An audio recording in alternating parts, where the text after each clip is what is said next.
Kindred. Welcome to another EU Happy Hour.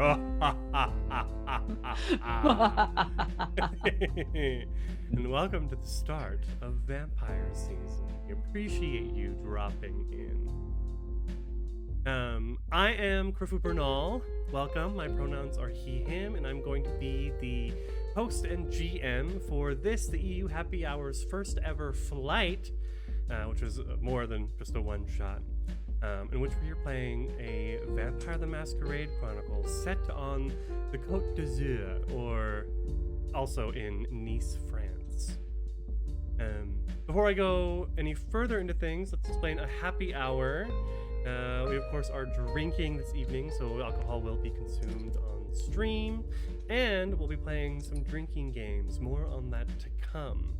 But just to introduce myself, and what I'm drinking a Rouge. I love that it just says Rouge on the front. But I love the bottle, and so I was like, well, I'll just pick up that one. Otherwise, that's how far my wine tastes go. Oh, is that a nice bottle? Great. Sure. Let's go ahead and meet our cast for this evening and the next 2 Saturdays to come. Starting with Marcus. Hello there. My name's Marcus, also known as the Individual, he, him pronouns, and in this game, I will be playing Maxime Toussaint, clan Tremor, and always ambitious. But out of character, I am drinking a drink that every vampire craves, coconut water.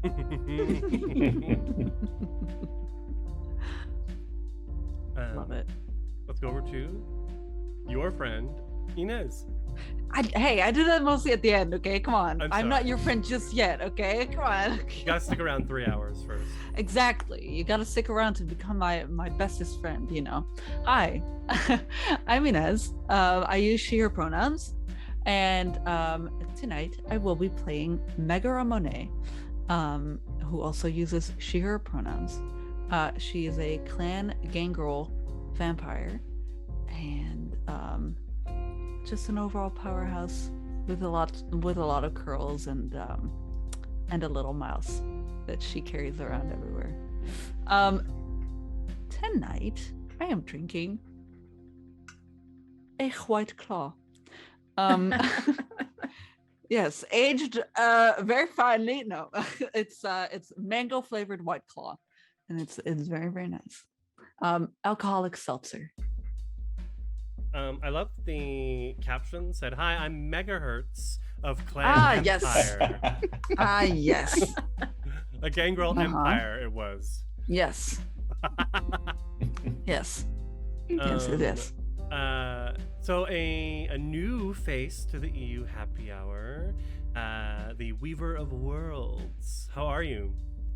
That's me. I'm good, thank you. Tonight and the subsequent Saturdays, I will be playing Ranier Bithork of the Ministry, who is an asshole. And I will be drinking rum, specifically Neuwerker Schmuggler, which means smuggler of Neuwerk, which is an island a bit of Hamburg. I don't know if it's actually smuggled, but it tastes good.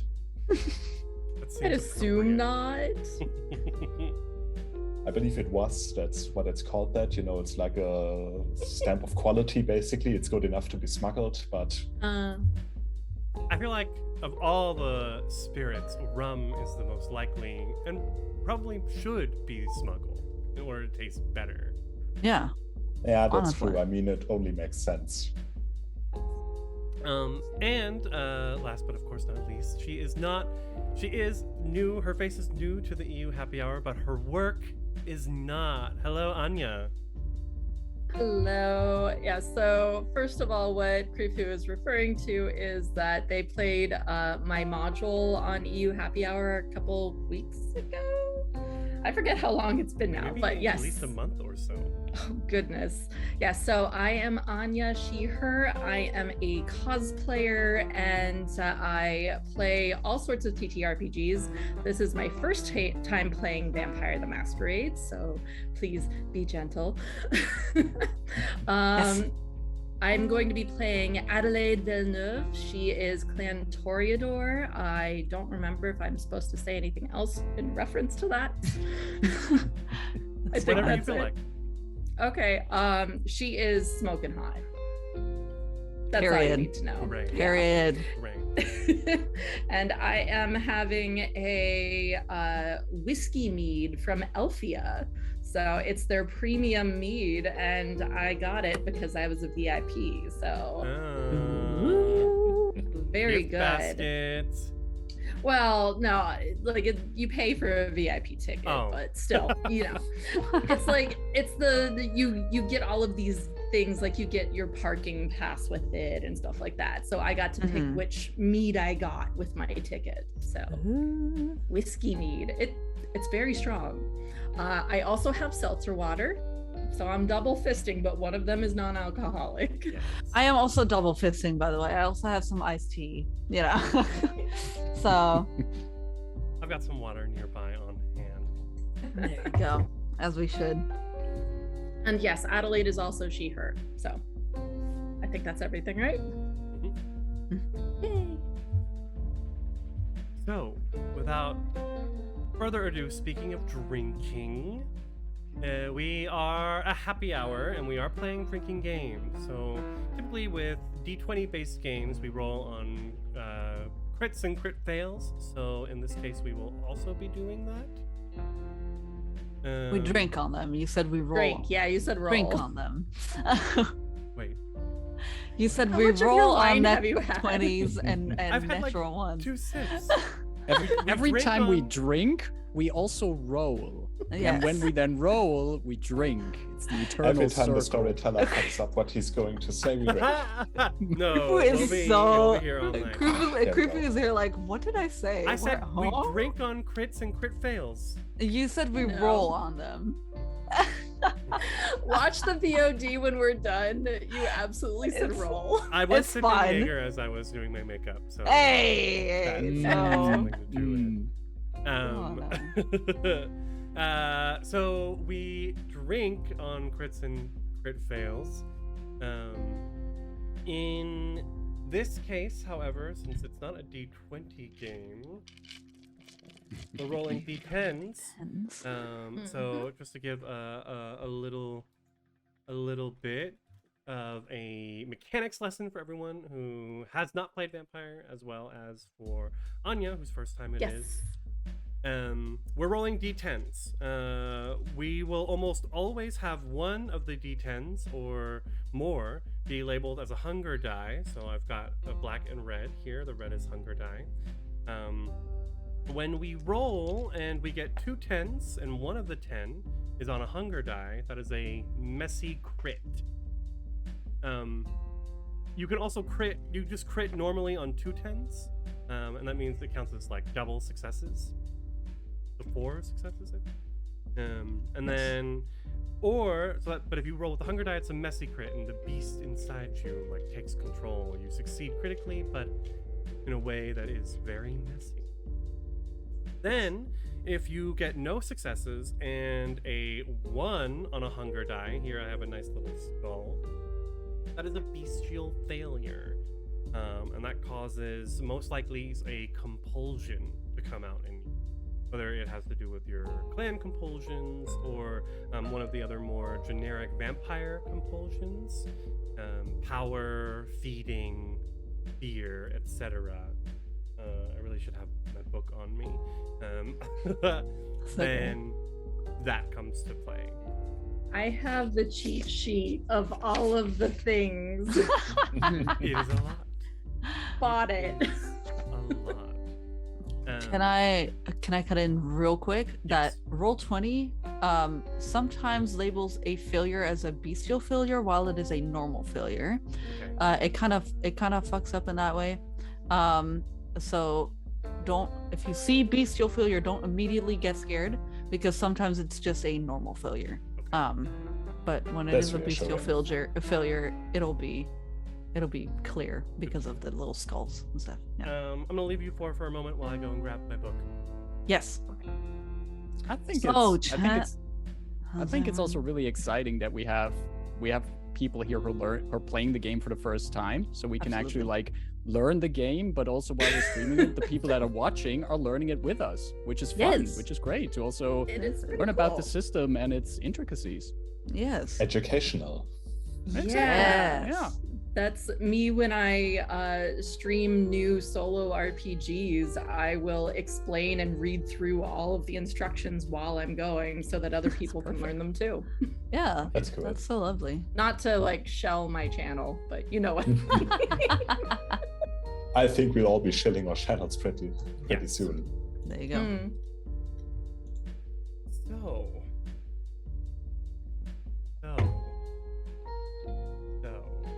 So.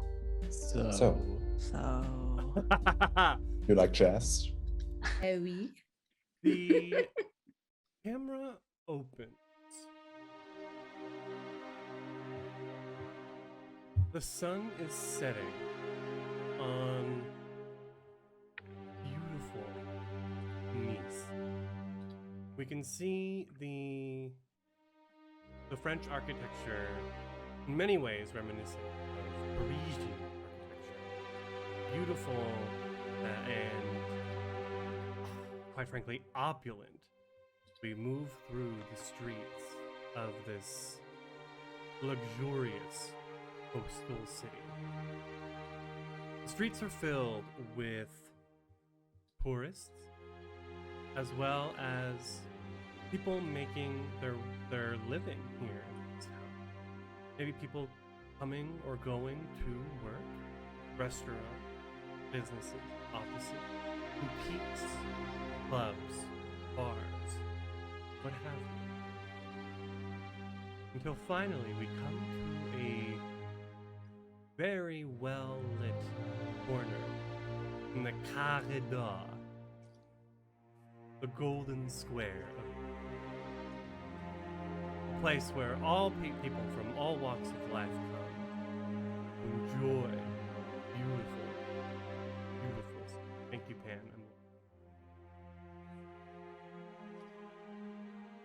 Here we see a gorgeous apartment building. And as the camera zooms up to the top, I have to ask, who lives the highest up? I think Adelaide would. Yes. I think She's in the penthouse. Mm-hmm. Absolutely. Hey, Adelaide. As you are waking up, describe your haven, and what we see, who we see. I'm going to cheat because I wrote it down. Hang on. So, first of all, Adelaide Villeneuve appears to be in her early 30s or so. She's lithe and tall and is very often mistaken for a runway model. She has a riot of perfectly curled, curly brown hair that falls all the way down to her mid-back. And it's sometimes done up in a French braid, but most often she just lets it just float down. Her makeup is always done to perfection when someone will see her. No one in the coterie has ever seen her without makeup on. She is waking up in her very, very opulent penthouse suite. And it is, let me pull that up. Where is that? So it is just filled with everything is marble and grand paintings and sculptures that you're pretty sure you saw at a museum recently. Not sure why they're there. Everything is just rich and luxurious and just opulent. She has several rooms that are dedicated purely to her fashion design business and just having fun creating. She has bolts of fabric that just fill the walls in several of her rooms. And in the main living space, there's a grand piano that has sat unused for a little while. But I'm sure not a speck of dust to be seen. Oh, absolutely not. And you, of course, have an email waiting for you. Mhm. It's actually interesting point when I say that out loud. The Camarilla has very much made it a mission of theirs to not use technology, at the very least, to communicate with one another. Okay. How to live in this world without using technology, I don't know. So you've definitely got a work phone of some sorts, and with an email on it waiting from your associate. Assistant's not the right word. No. Alex. Okay. With just a list of the daily workings. Things, calls, messages, appointments. It's evening. On a hot, stifling hot August night. We chose August, right? Yes, August. It's the last week of summer, and we can feel this hot breeze coming through Adelaide's apartment. And then we follow this breeze out the window, where maybe the wooden shutters that had been drawn and are just now opening up in the fading sun's light. And then back into the building at a lower level. Who lives next highest? I think it would be Megara. Megara.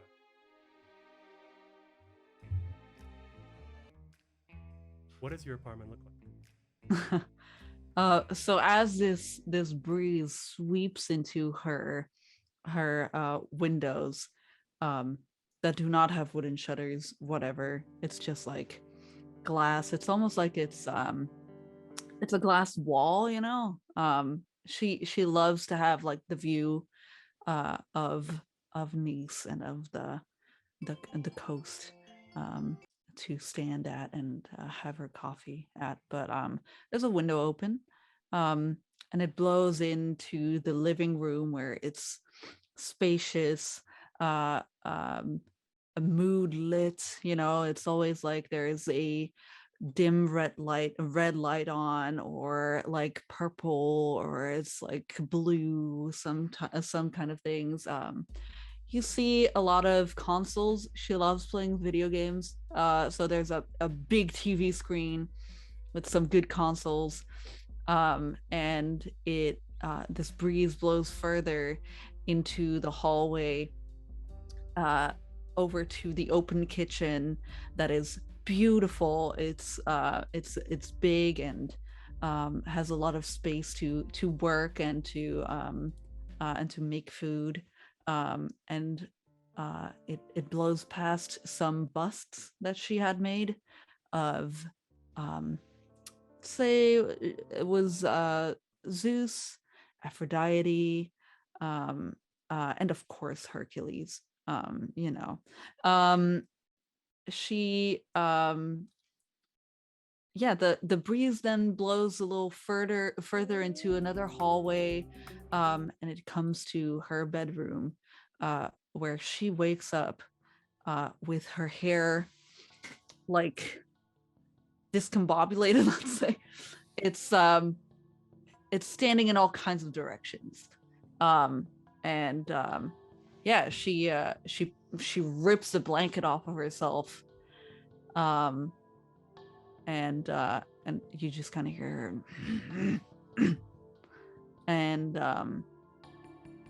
and she hears a little bell go off, and she gets up and she puts on some clothes,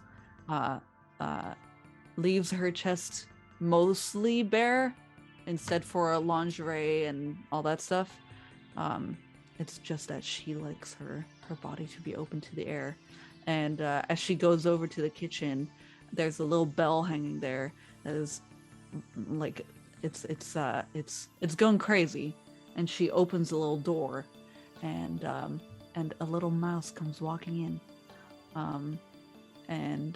He has like a little path that goes towards one of the counters. And she cuts a piece of cheese, and she gives it to the mouse, and she goes, "Good morning, Toby." Does Toby speak back? He can.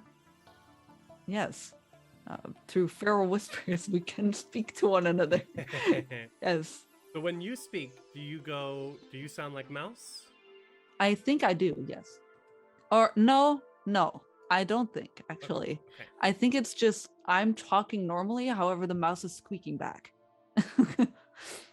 So, Toby says,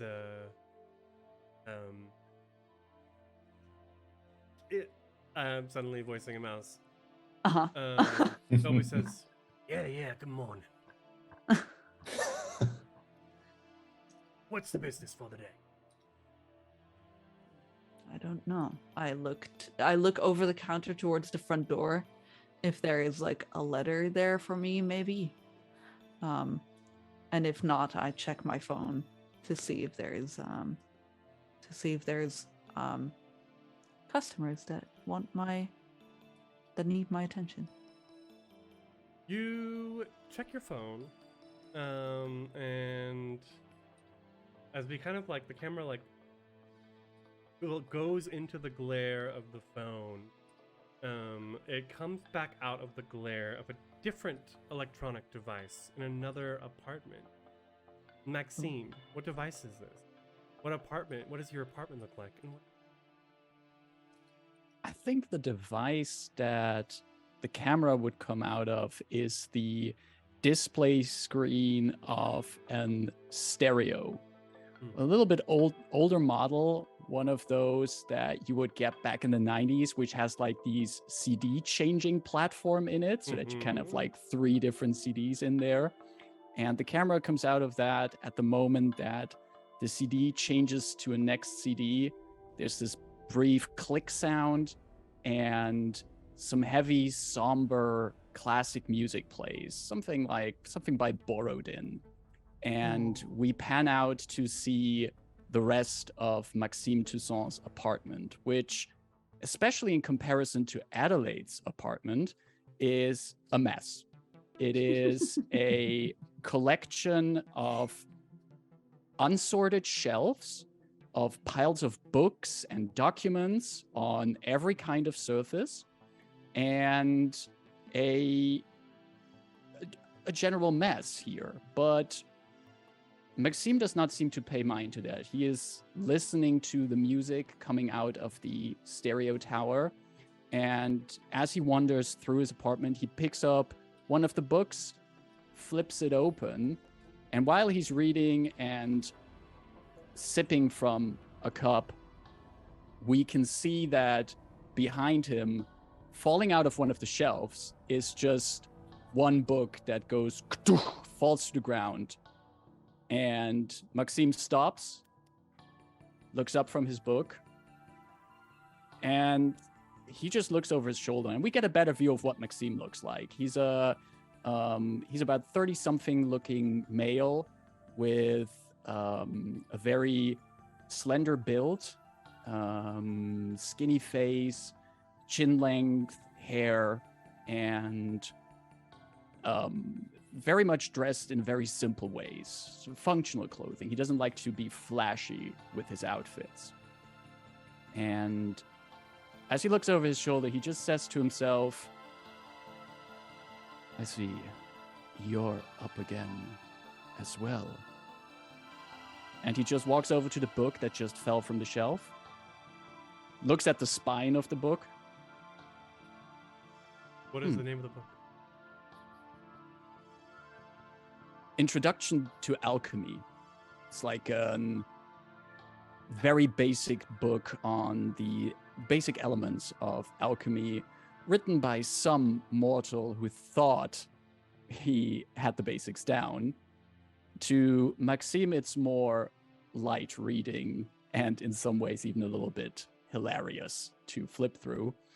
But as he looks at the spine, he says, I guess you're right. Let's start the night with some light reading. The book, And he just goes over to a chair, sits down, and does some reading. as you sit down, the book begins flipping the pages. And it stops on one page. And you're looking at various properties of plants and their usages. And one section in particular falls to you on the properties of rose petals, rose water, chemical.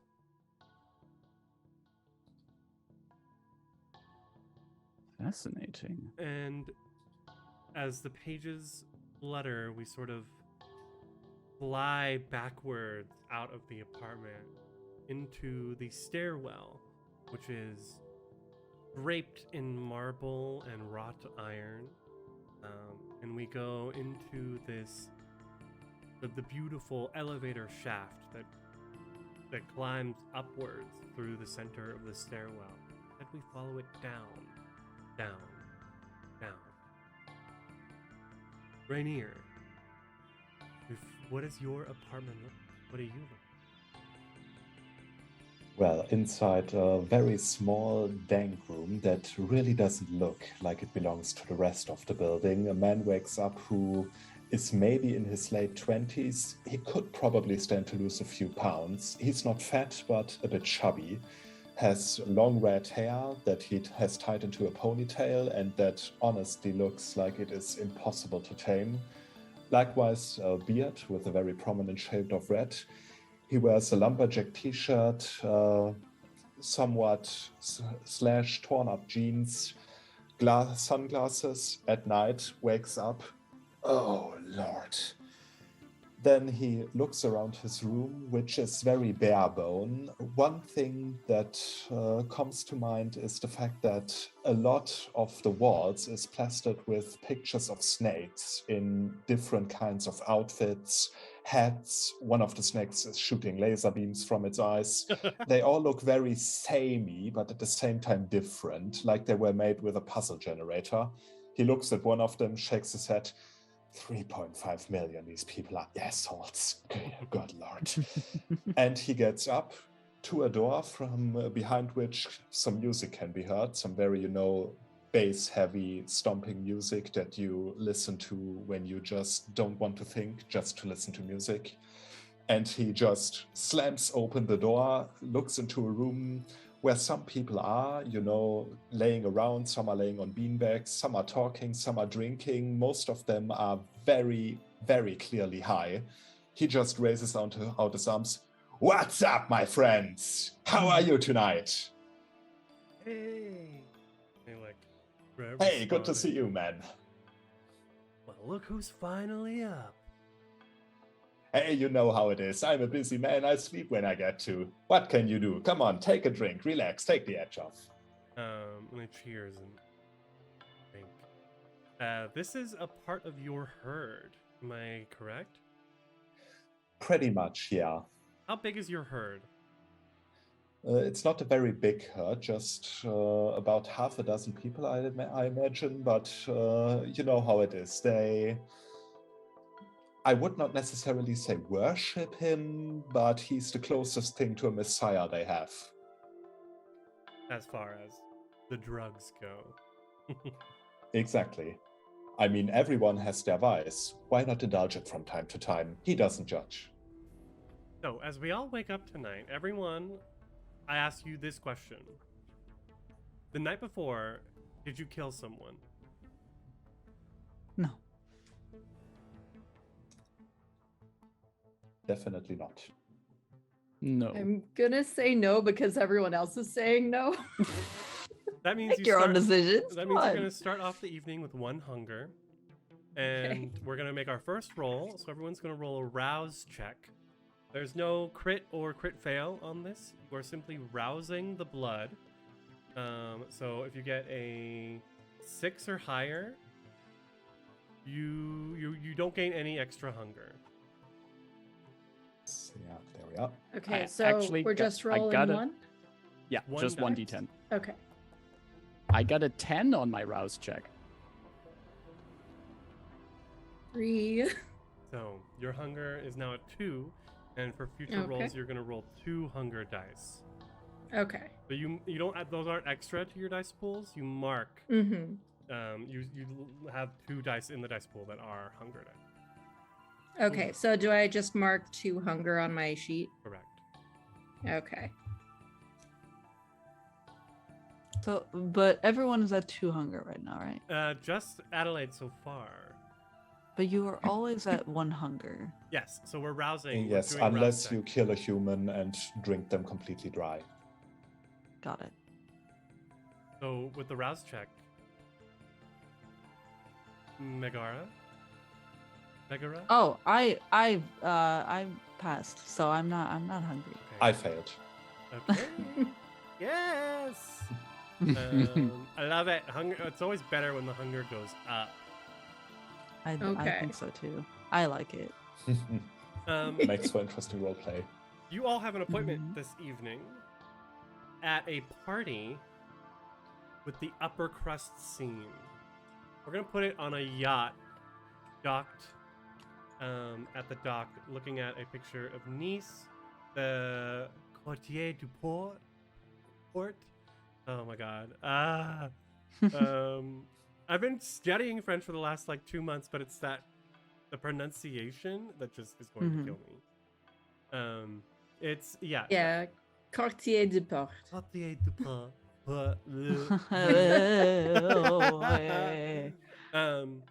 Yes, so there is a yacht out there, a specific yacht, and a specific party that you all have an appointment at because you know your boss, Corentin, the Prince of Nice, is coming back from Monaco.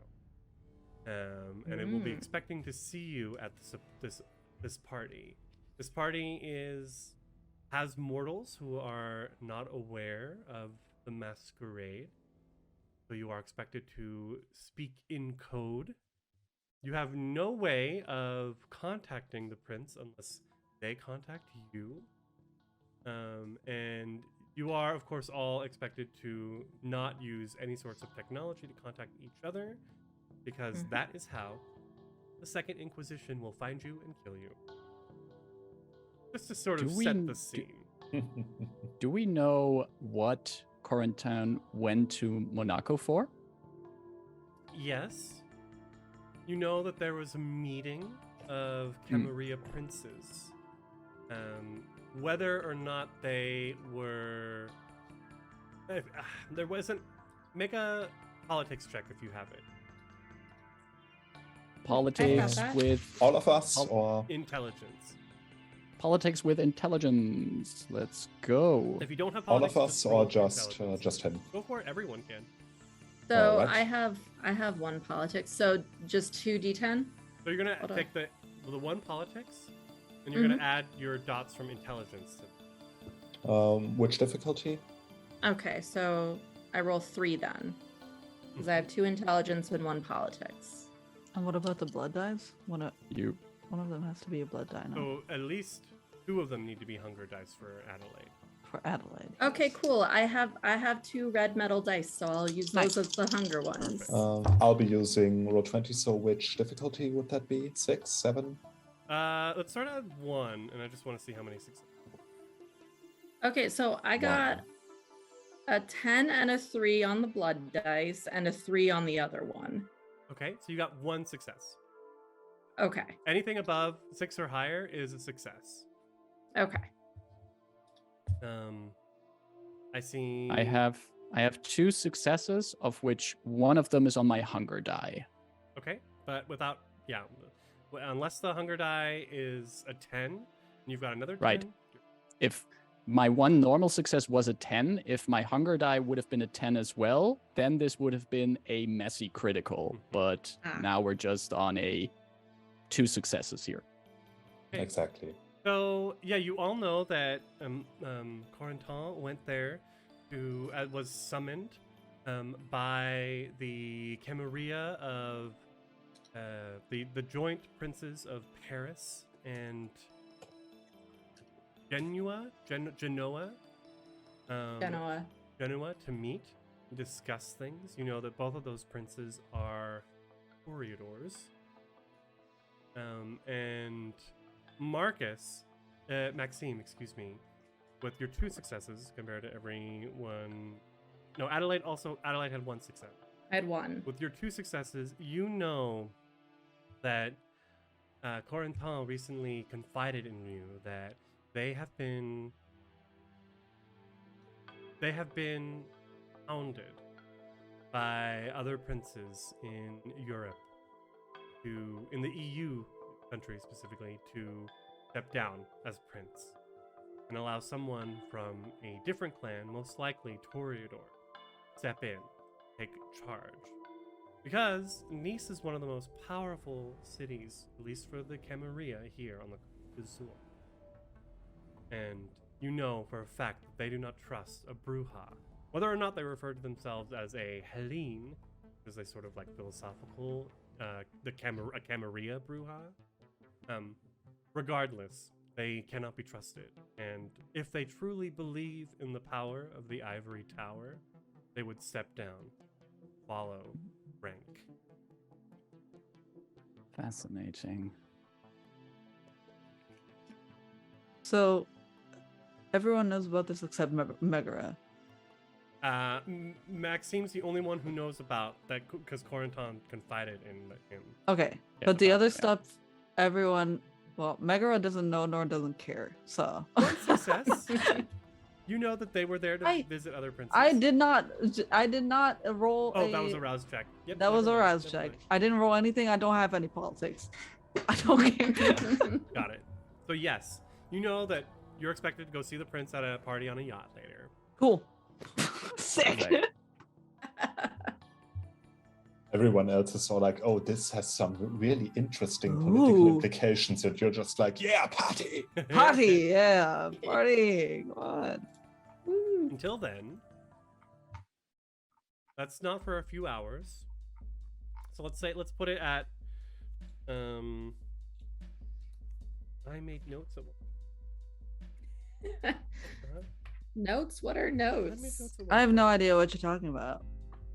I mean, my most important note is the first one. Megara's mouse is named Toby. Toby, Um, Toby, little Mr. Man. it's about Oh, 9 my God. o'clock at night now. The party, you're expected to be there by 11, and you know for a fact that Corentin will show up probably 11:30, maybe even midnight. What do you Right. do Understood. until then? Well, since I'm already at the source and I am a bit peckish, I'm gonna go and hunt someone. AKA just tell someone, hey you, get over here for a minute, I'm gonna bother you for a bit, come on. So there are a few people down here. All of these people who are hanging out in your apartment, they know that you feed from them. Okay, who is this person? Yeah. This human that you call over? I'm really bad at naming them spontaneously, so I'm just gonna say Rainier doesn't really bother to learn their names, but he's a small-time weed dealer. You know, nobody big. He's just trying to get a bit of money to spend on the side while he's at university. Nice dude. Wants to become a doctor. Who wants Occasionally smokes a bit too much. Who wants to name the stoner doctor in training? His name is Dr. Love. No, I'm kidding. Let's say, is Damien a name that's already claimed? Not yet. Ooh. Okay, In that Damien. case, we have a Damien. Oh, nice. I Damien, love that name. can I bother you That's for a good. second? Boss, of course. Anything for you. And Damien Excellent. walks over and do you go privately or does he just like sit down and bare his neck for you? A bit of privacy never hurt anybody. I mean, yes, I do not judge what people do, but sometimes a bit of privacy is nice. So back to my room we go, and then I'm gonna snack from him a little bit. He's been smoking. He's been doing drugs. Yeah, I would think he smoked some weed, but nothing more. He's not been shooting it. Goddamn. Not yet. I prefer my vessels clean. You know, a dealer never gets high on their own supply. There you go. There you go. Oh, I wish this book was set up in any way usable whatsoever.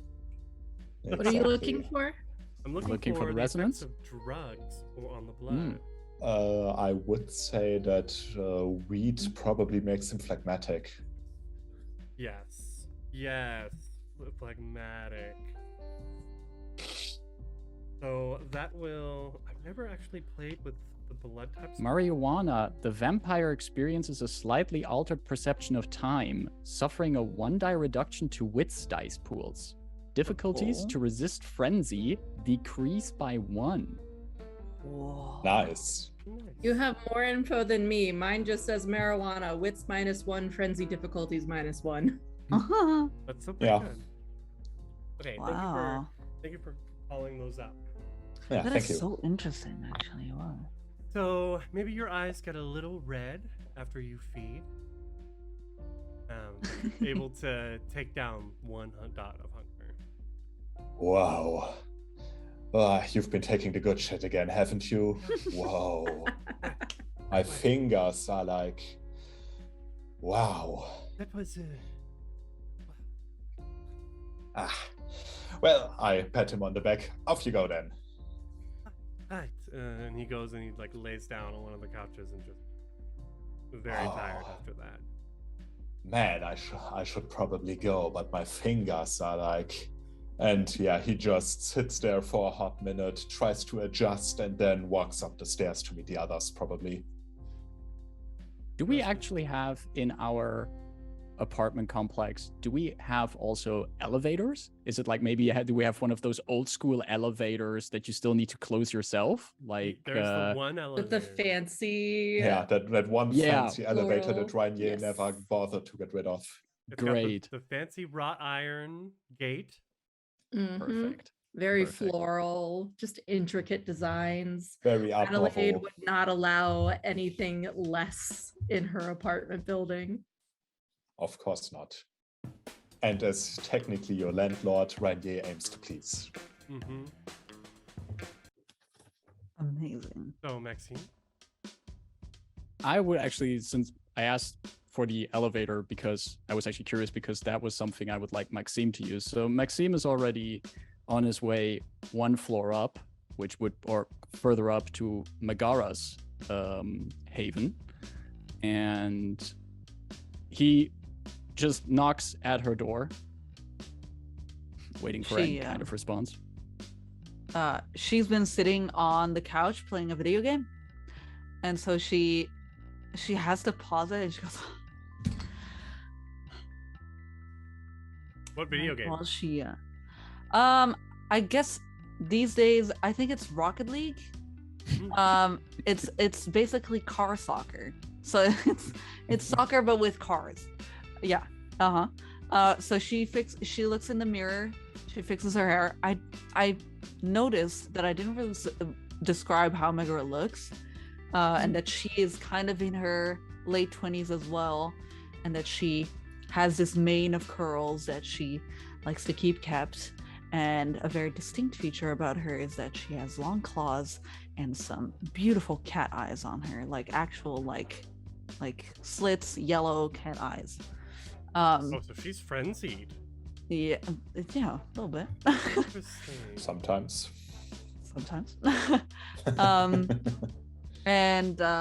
Yeah, she walks to the door, without, sweatpants and a bra. That's it.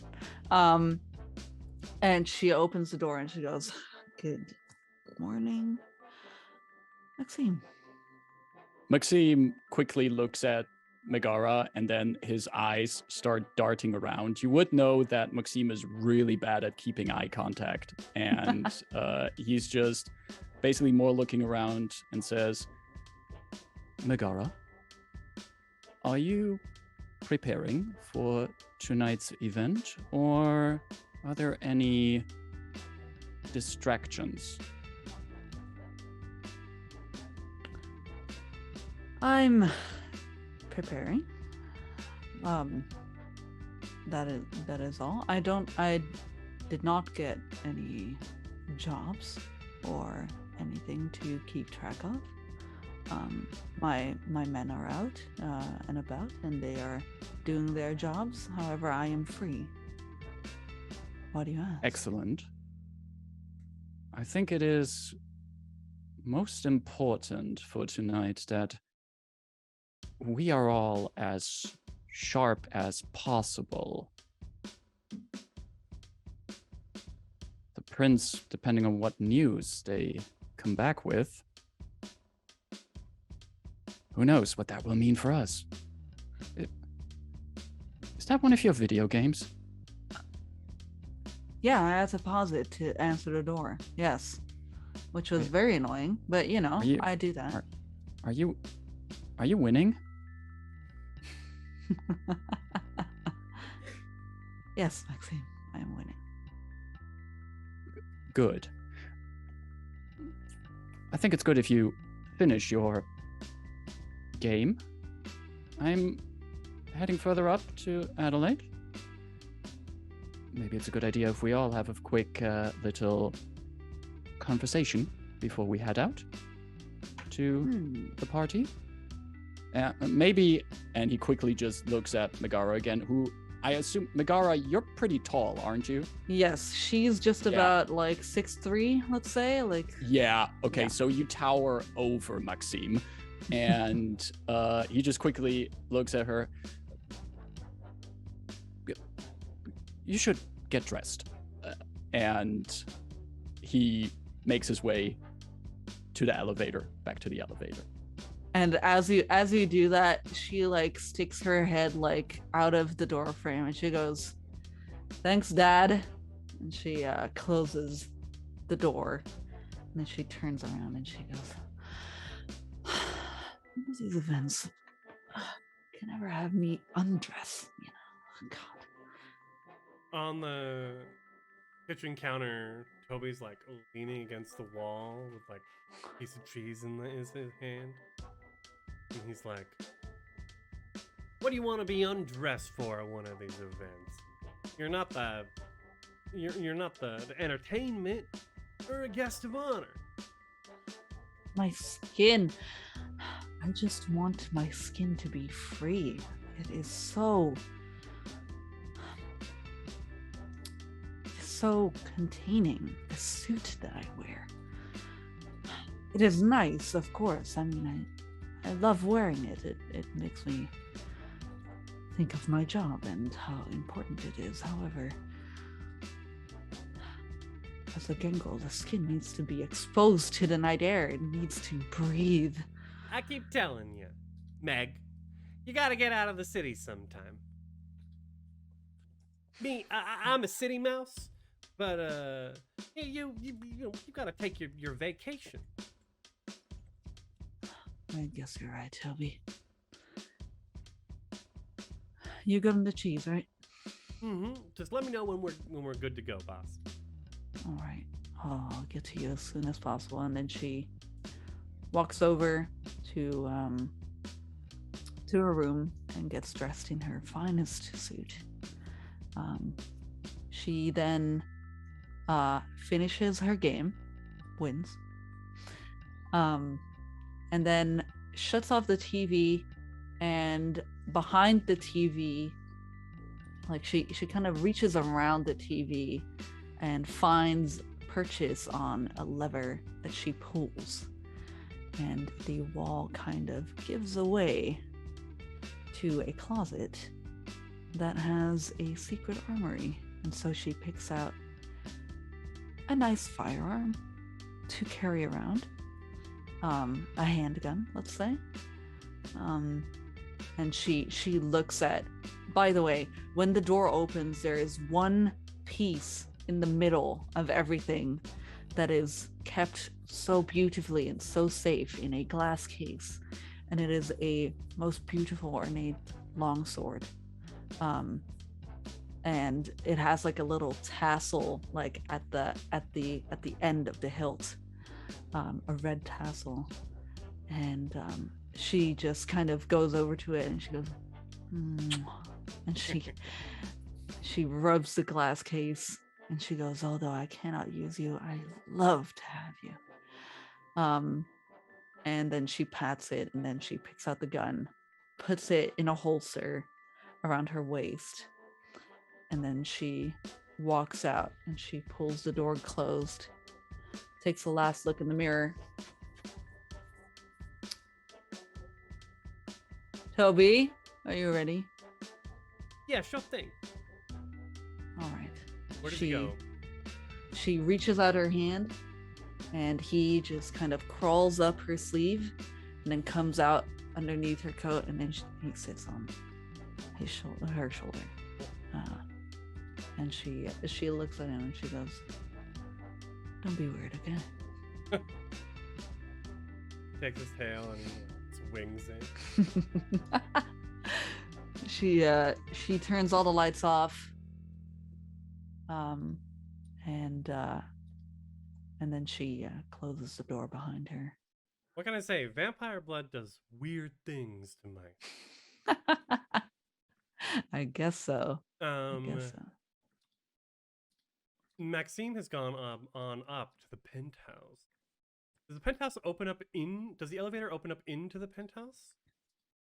Yes, but you need to have a special key to get in there. And of course, all of the people who live here have that key. Oh, for a moment, I thought that Maxime would awkwardly stand in the elevator until Adelaide lets him in. Just waiting. Hello. Starts knocking on the elevator door. Stupid. I mean, I can retract that statement if you want me to have to let please you don't. in. That's Please too don't. awkward. It's too funny that way. God. Oh. So the elevator would arrive there. Mhm. And as it opens up, I carefully step into Adelaide's apartment, which Adelaide would know that Maxime, in this clean and perfectly sorted apartment, always moves around very carefully. He's always afraid to knock something over or to put something out of place. And usually when he comes up to your apartment, he carefully moves over to the piano you have there. And he just sits there behind it. And as he looks at this marvelous instrument, just carefully placing a few fingers on the keys, he looks around to see if he can see Adelaide anywhere. Well, as you sit down, she comes not quite, I would say, strutting out of her bedroom. She has just finished putting on her gown for the evening, and she's wearing what someone deemed to be impossible stilettos that bring her up. She is very tall, but the stilettos bring her up to Megara's height almost. So very, very tall stilettos, and she is wearing a strapless ball gown that has the illusion of being just made of pure skin tight lace that then goes and flows out and has a slit almost all the way up to the top to her waistline, almost. And it has the illusion of that, but it is actually covering. However, it just is this flowing, like deep blue lace that just flows out behind her as she walks, and she's putting in an earring and goes, "Oh, Maxime, how are you?" He turns around and he looks at that marvelous dress briefly, and then his eyes start darting around the room again. Adelaide, you are outdoing yourself once again. Well, never. I must always look my best. Especially on nights like this, don't we? Indeed. Prince will return tonight. I think, and I already mentioned this to Megara, we should have a little talk before we head out there to align, make sure that we're not taken by surprise of anything. She's adjusting one of her many very chonky rings on her fingers, and she says, "You know something we don't you?" Adelaide, we all have our role in this coterie. Rainier has a guy for everything. Megara is strong Gorgeous. and, quite frankly, intimidating sometimes. And you, Adelaide, well, you make sure we all look good. Well, we must all look our best, shouldn't we? And I know things. But I also dislike repeating myself, so I want to make sure that I have everyone here who should know what I know. Would you Very mind? well then.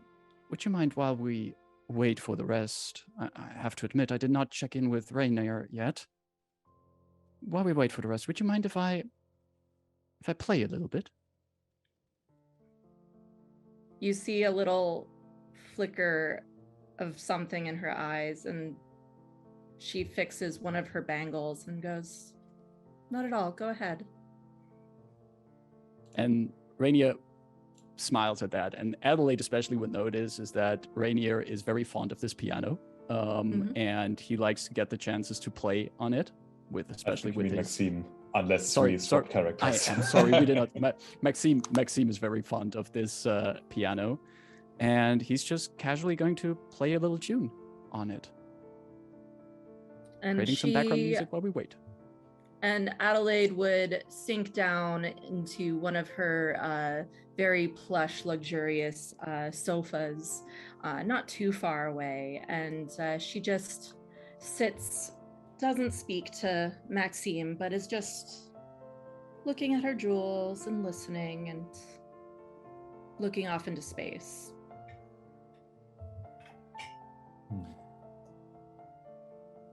That's probably a good time for Rainier to show up, isn't it? I was gonna say, so Meg, as you step out of your apartment, the elevator is coming up.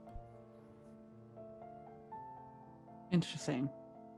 I think Megara lets it pass. You can see through the glass. Uh-huh. You can She see doesn't Well, she doesn't want to look through the glass. She likes being in the elevator completely alone. And so that's why she is just like waiting at the side of the elevator and just waiting for the elevator to go by. Okay.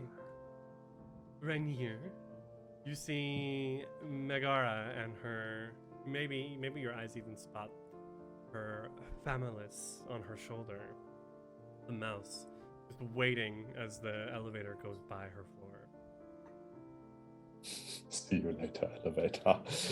Yeah, I mean, I probably know her well enough to know that she doesn't want to be bothered right now, so I just let it pass. But of course, Rainier smiles at her ever so nicely as the elevator passes by, just in case she spots it, or Toby does. Toby, like, whispers in Megara's ear, "Eesh, that guy. Why are all the men around here such dweebs?" Excuse me, Toby. I don't think everyone around here is a dweeb, all right? I mean, I didn't say Just- everyone. I just said those two guys. All right. You and your interesting opinions. I'll keep my mouth shut. Stop trying to be weird. You arrive, Rainier, you arrive in Adelaide's penthouse, greeted by the sound. Well, no time like the present. The door is, so when I get into your apartment, Adelaide, through the elevator, I'm already in the apartment, so I don't need to knock or anything. Right. So as the elevator grill opens, it like the first thing you see is the living room with the piano with Maxime playing, and then just the kind of Greek sculptures on pedestals and just paintings just surrounding the space. Well, Rainier takes a step out, waits for the music, just to reach a bit of a natural stop, and then he just goes, "Bravo, bravissimo, da capo." Of course, even though I don't wear them anymore, he's still wearing his sunglasses. Very chic, very hipster. Good evening, Rainier. Bling! Just Good one more evening, note. Maxime, my man. So 80. Reyna. And it's not long thereafter that the elevator begins moving. Megara entered. And she is like a bull in a fucking china shop. Just this huge woman, like ducking to get out of the elevator, and just absolutely built. And she just she looks at everyone and she just kind of goes, yep. And then she looks at Adelaide and she goes, "Good evening to you as well." I see I've done my job. And you've done it so exquisitely. Thank just you, heard- Shahi. Megara is the only one who hears Toby go.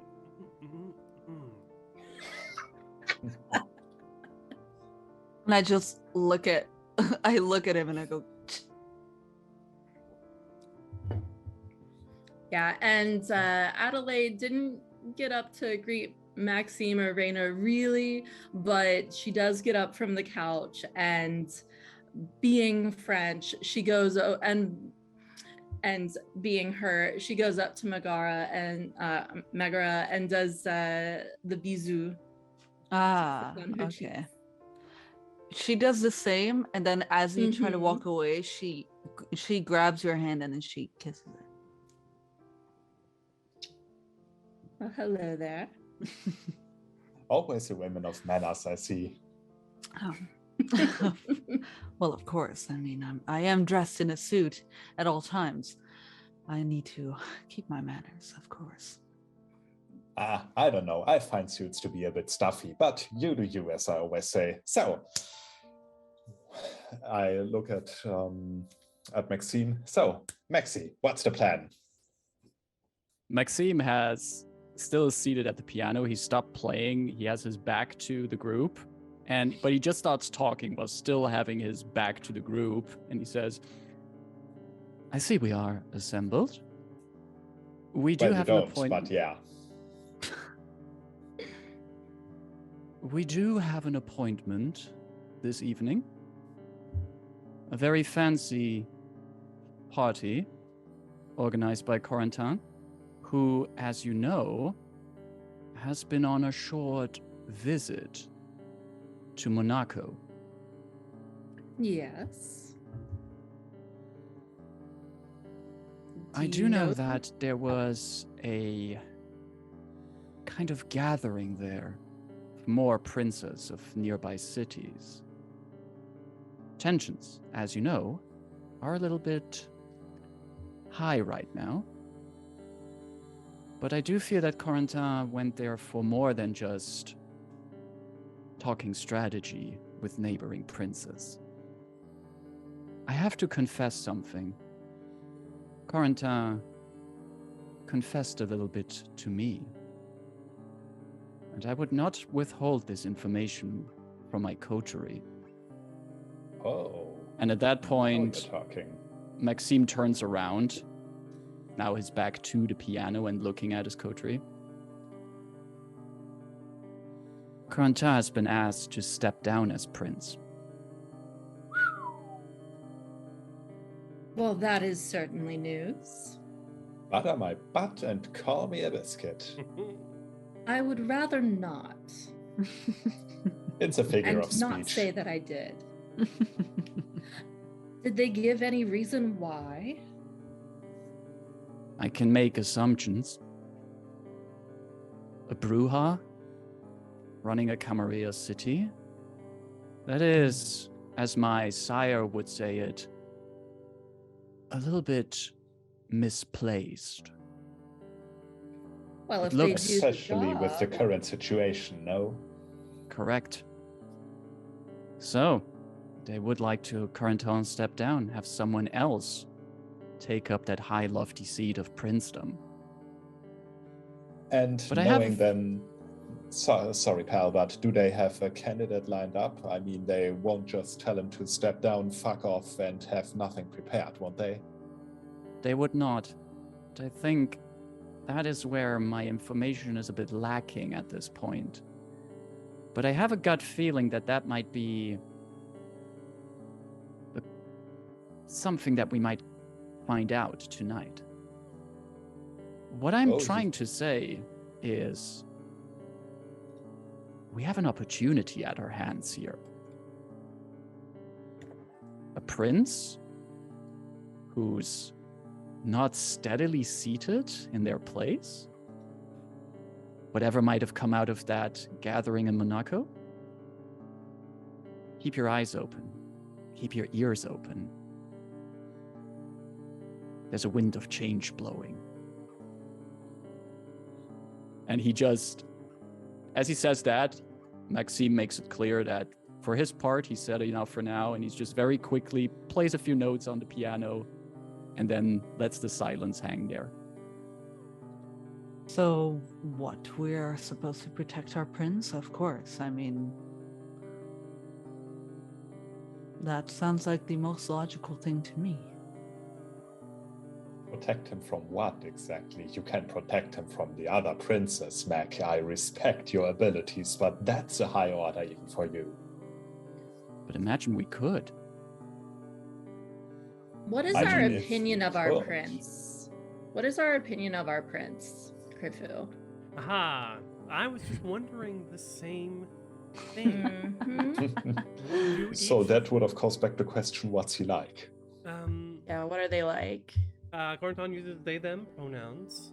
Okay, what are they like? They are. They are as mentioned, a Brujah Hellene. So while indeed they can be quick to anger, they much prefer words over shows of force. Sometimes that means having other people do their dirty work for them. They Wow. are big fans of philosophy and theater, and dress fairly immaculately in very femme-coded suits.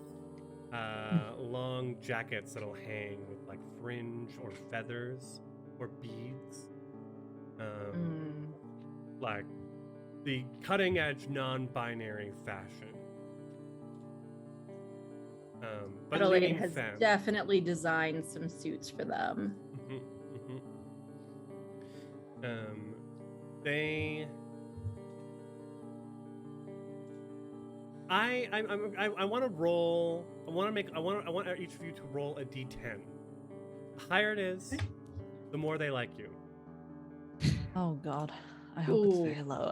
I actually hope it's kind of Oh low. boy. Oh, dear Lord. Oh boy. Maxime, what Oh, did you get? no. Oh! Let's go down the line. Maxime, what did you get? I got a 4. Okay, not good. Rainier, what did you get? I got a 1. No. Megara, what did you get? I too got a 1. Oh no. Adelaide, what did you get? I rolled a 9. Wow. Okay, so they like you and only That's you, it. and we Yes. are just tolerated. Yes. Yes. That also like makes a lot of sense. You both represent. Hydrate.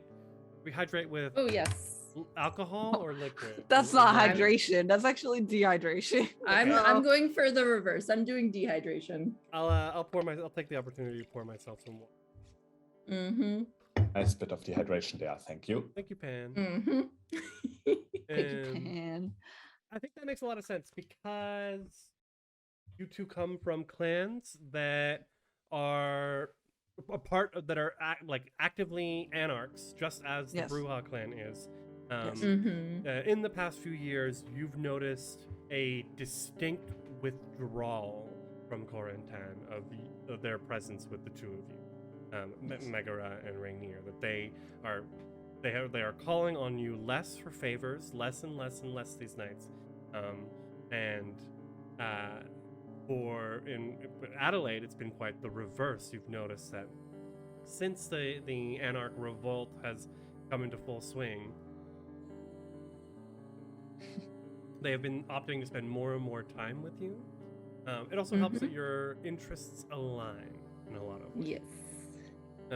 A 9. I mean, you are besties at this Wow. point. I have designed some of their best suits. Of course we are. Marcus, because of this, you're dependent upon for analyses, like analyzing situations, but more than just asking for your opinion on things. Corentin hasn't really. They don't hang out with you. Understood. This very much changes the way we may be looking at the opportunity of the winds of change. Got it. Indeed. Okay. I will call out the chronicle tenant here. Yes. Number 2, the people united can never be divided. Does Corentin are they one of our people? Or are they an oppressor? The outsider? Who knows? Well, to Adelaide, they're one of her people for sure. Not Yeah. to me. Well, they exist. You gotta have something to rebel against. And Corentin is an outspoken supporter of Camarilla traditions, right? There's actually really supporting the Masquerade and everything. So for Maxime, this is an interesting question because to what he thinks, Corentin is embodying what is right, the Camarilla. But if the Camarilla also demands Corentin to step down, there's also something to that. So are they really part of what unites us? This is kind of also the mindset that Maxime would go with into these plans for tonight, seeing what else Corentin is waiting there, because to him, it's kind of up in the air at this point. Is a mystery. Okay, so good. I'm glad we rolled that out. Yes. Yep. All right. I think the last thing was a question to Adelaide, I think. The role Was it? Well, I had just asked what our opinion of them was. Yeah. Right. Exactly. Well, it was But- more like my question of like, should we protect our prince? And I think that statement is going to be retracted, as in saying that, he doesn't really like me, so why should I like him? Well, and Adelaide goes over to Maxime and adjusts his collar, like smooths it down. It's been a little ruffled by your ghost, maybe, and says, well, we'll see how tonight pans out. There may be other things in works that we don't know about. This is certainly something to think about. All right, I'll listen to you. For now. Well then, let's see what tonight has in store, shall we? Sure. Why do you say it like that? I have concerns, Rainier. And she come on. looks at your eyes. Well, he wears sunglasses. He always Oh, does, so right, it's kind of yes. hard to see his eyes. Okay. Come Well, on. she's trying. Don't you trust me? I mean, if you trust me, it's a horrible idea, really. Trust me on that one. But then again, you couldn't trust me. Whatever. All right. And he goes off in direction of the elevator, whistling winds of change by the scorpions. I just I look at Adelaide and I go, may I make use of your restroom for a short moment? Of course. All You know right. where it is. I do. And she looks kind of embarrassed at that statement. Uh-huh. And yeah, she goes off to the restroom and she makes sure that her hair is right and that maybe she was carrying some mascara with her, which she didn't mean to put on, but now that they're like going out and she sees the competition she's up against, let's say that, Mhm. she goes in there and she puts her mascara on while Toby is there, by the way. Of course. Yeah. And so she looks at Toby like in the mirror and she goes, not a word.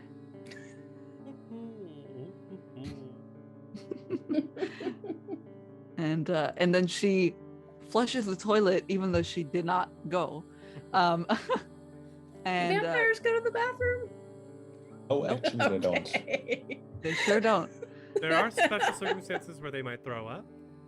Okay. Yeah, but that's about it. Okay. Exactly. And then she comes out and she straightens her suit. And she goes and she I'm ready. Adelaide just winks at you. Shall we then? A complete red blush forms. Does it? It does not. Ooh. You wanna You are right. You want a rouse check to have a blush of life? I guess maybe just she looks embarrassed and the slits in her eyes become like kind of a little larger There you go. Okay. than normal. That's cool. There is a car waiting downstairs, of course, for all Of of course, you. there is. I would imagine since no one has, I don't think anyone has someone who like it would count as a driver for them.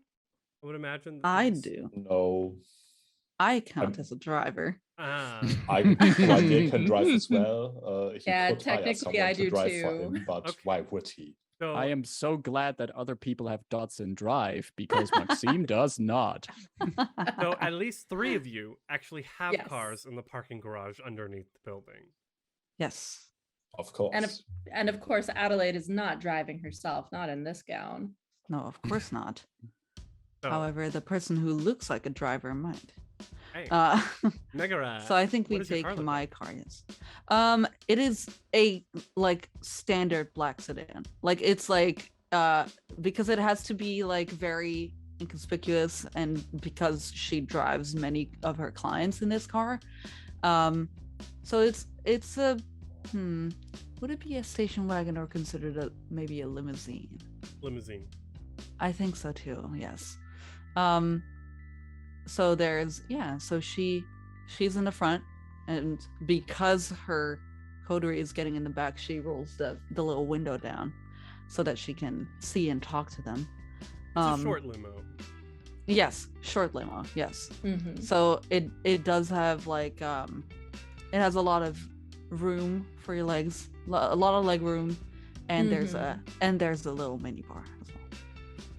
Can you see out of the windows? Yes, however, they are tinted. Okay. Yes. No indoor light, I guess.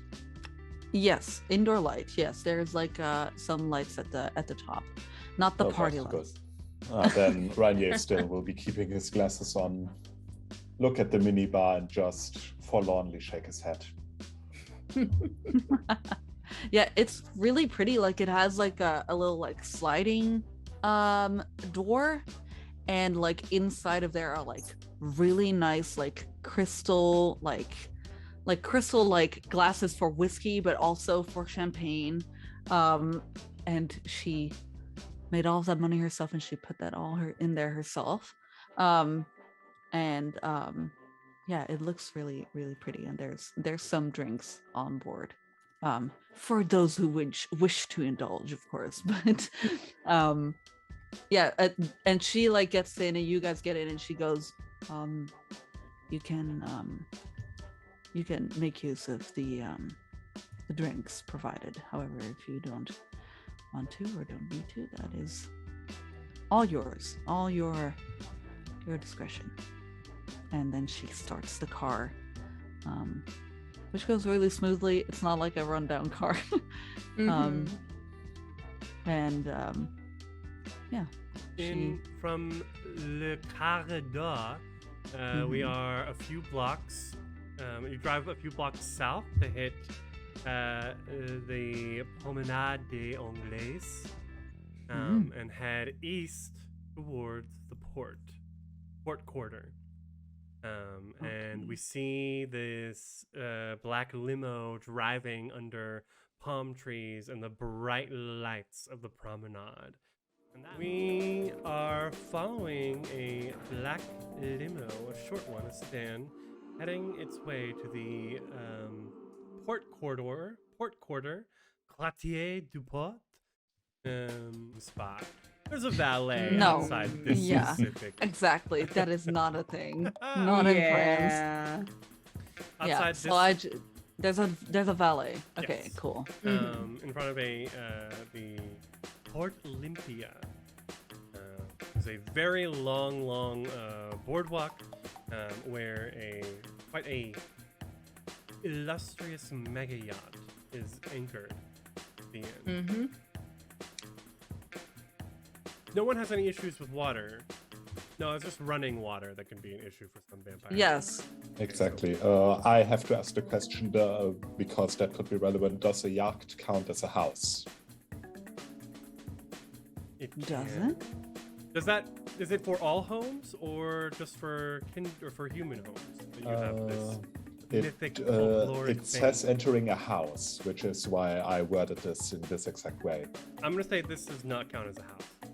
Excellent. And you already had an also invitation. Technically I'm invited. Yeah, and you had an invitation to Adelaide's apartment, so you could enter there. Because the way I see it, the whole apartment is technically my house, so I don't need an invitation to enter my own house. Yep. That is true. You do own the building. Exactly. But I would say individual apartments are... Yeah, fair enough.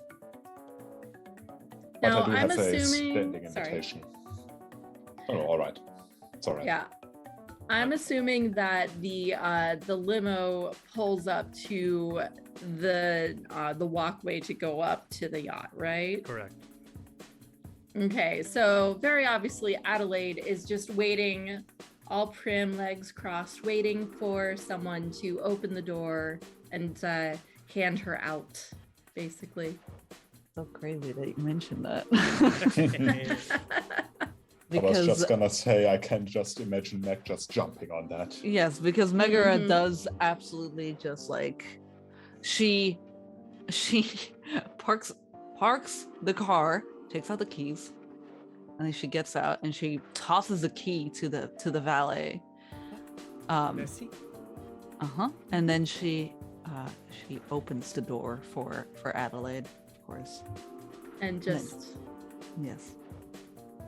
Takes her hand and helps her get out in the most the most fashionable way possible. Oh, absolutely. And as she goes out, because the skirt, while it has that very, very tall slit, it flares out behind her very dramatically. Like everything about her outfit is drama.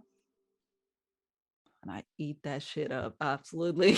Oh, and yeah. I get her out of there, and then I help the others out of the car as well. She wouldn't be she wouldn't be a bodyguard if not, for everyone. So yeah, she helps everyone out. Rainier takes out let's say 20 euros and gives them to the valet. There you go. Messy. And the young man nods to all of you, shuts the doors behind you, and drives the car off to the LA parking space. It goes away Yes. and it'll Yeah. come back when you need it. Wherever valets take cars, whatever Yes. place that might be. Out for a joyride. A sort of I mean, some of them may. pocket dimension somewhere. Yes, exactly. And then Meg just puts her hands in her pocket and she goes, "Well, after you." Adelaide, Shall this we? feels like the place where you should take the lead here. Oh, I agree. This is so your world. Happily. Just immediately struts up onto the yacht. Not even waiting for them. She knows that they're coming behind her. This is your scene. Absolutely. Not only do you recognize most of the people who are here, but almost all of them recognize you. I think several people like come over to salut, ça va? Salut ma chère. Qu'est-ce qui est? Yeah. The Mhm. biscuit. The bisou. Bisou. Bisou. They're very excited to see you now that you're here, and they begin complimenting your dress. Of Megara, course. you as well are getting a few appraising looks. Oh, But the pair of you are, as far as I know from your advantages, beautiful. There is just your sheer physical appearance alone is enough to sway people to immediately start liking you. this is true. Yes, Megara is much more what is that word? Grecian? She's reserved. I think that's a very good word. She's much more reserved, where Adelaide is very like outgoing and like meeting people and like having like interactions. Megara is very much to herself, but still has that beauty that that attracts people.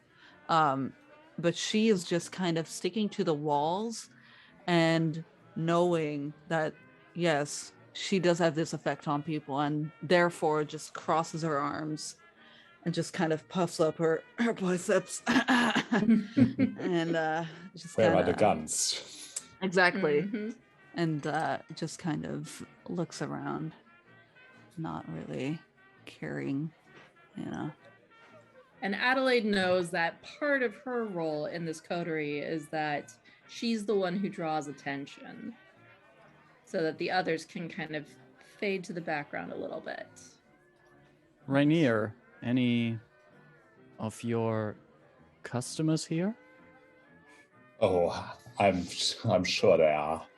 He grins. Let me tell you a secret. Everyone is so high and mighty about what they buy and what they like and how economically aware they are, but in the end they all snort some cheap bit of coke that was farmed in Bolivia by child slaves. Believe me.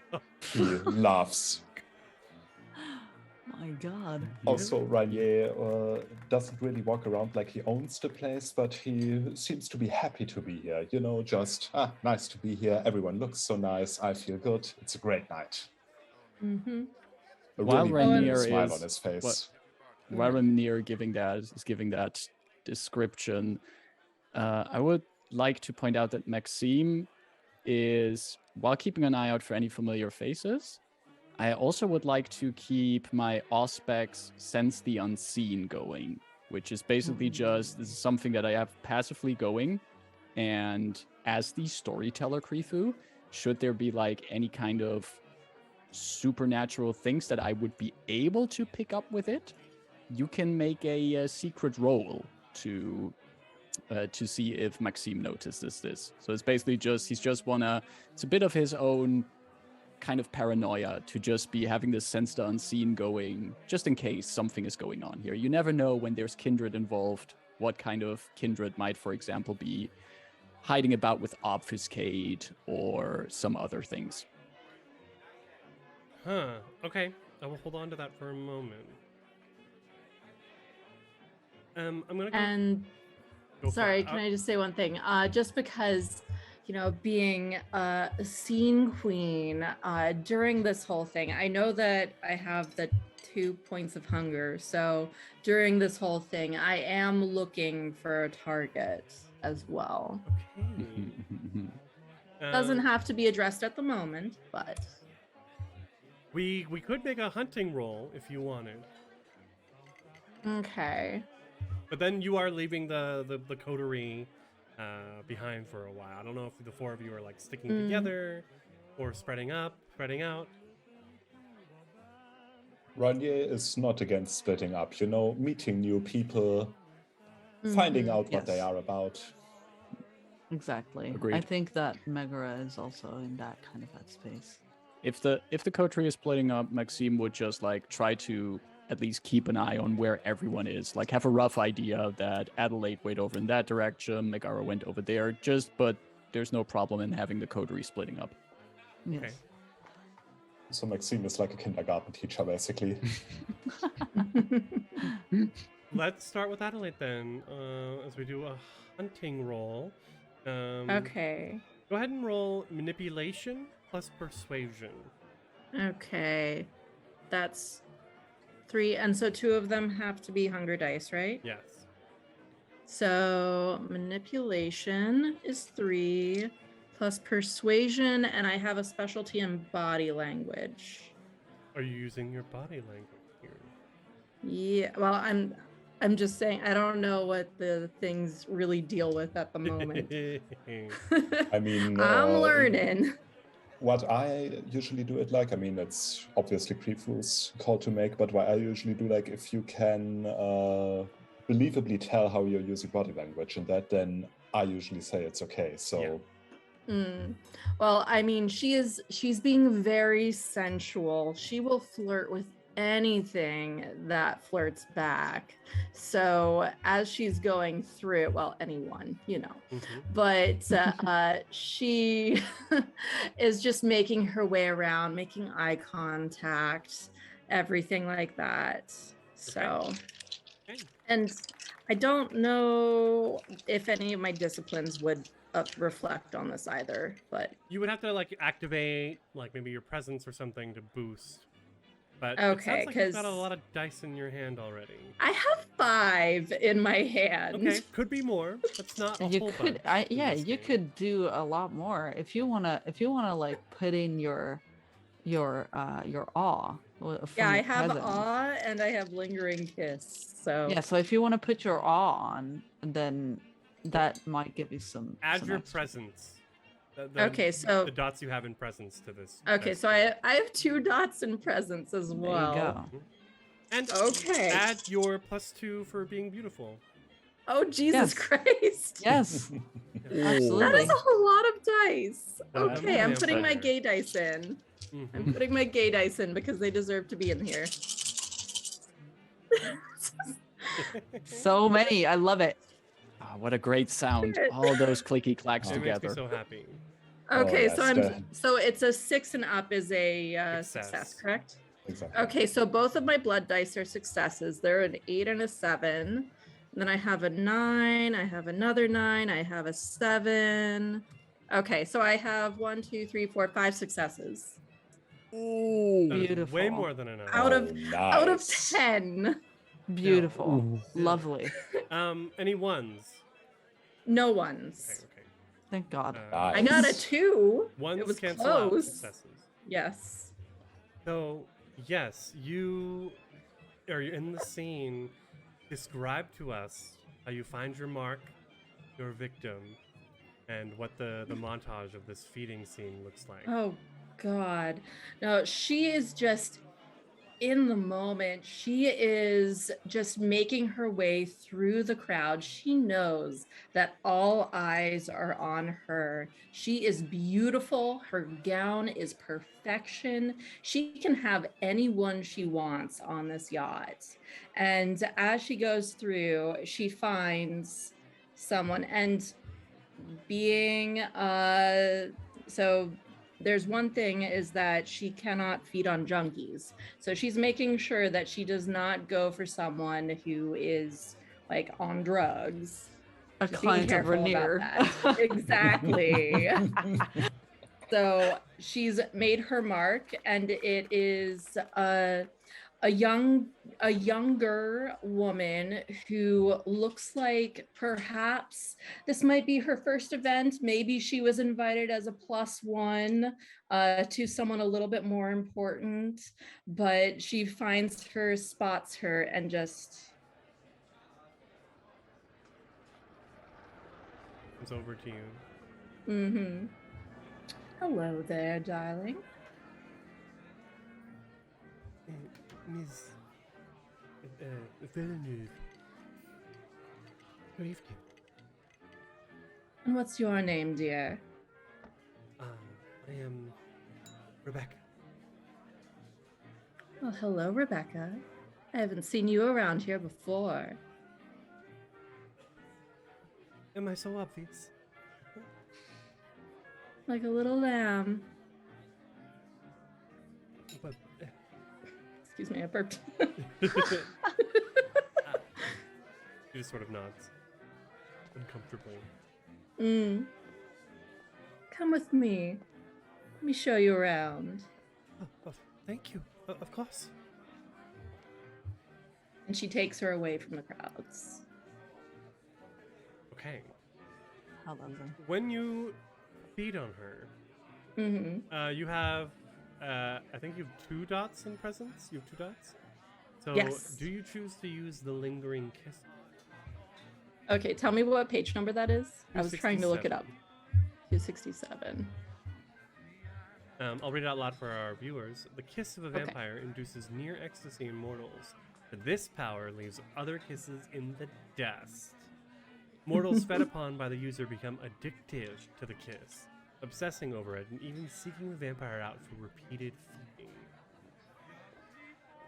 Mortals often become anemic, self-harm, or even die from this addiction, but vampires find it a useful power for cultivating a herd. I will happily use a lingering kiss then. Okay. Oh. So you will use, so in the future, any charisma pools against the bitten subject, you'll add your presence to. And then Rebecca will get a willpower test every week to resist its effects. You can resist it for 3 weeks, then she's broken what is for her a curse. Okay.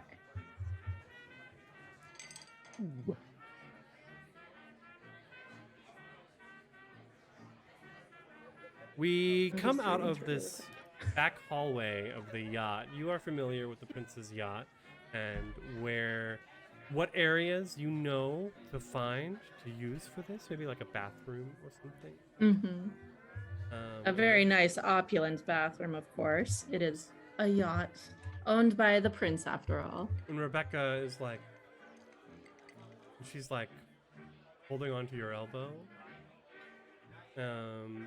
She's got like these curly auburn, maybe more blondie, like a reddish blonde locks, like very much curled locks.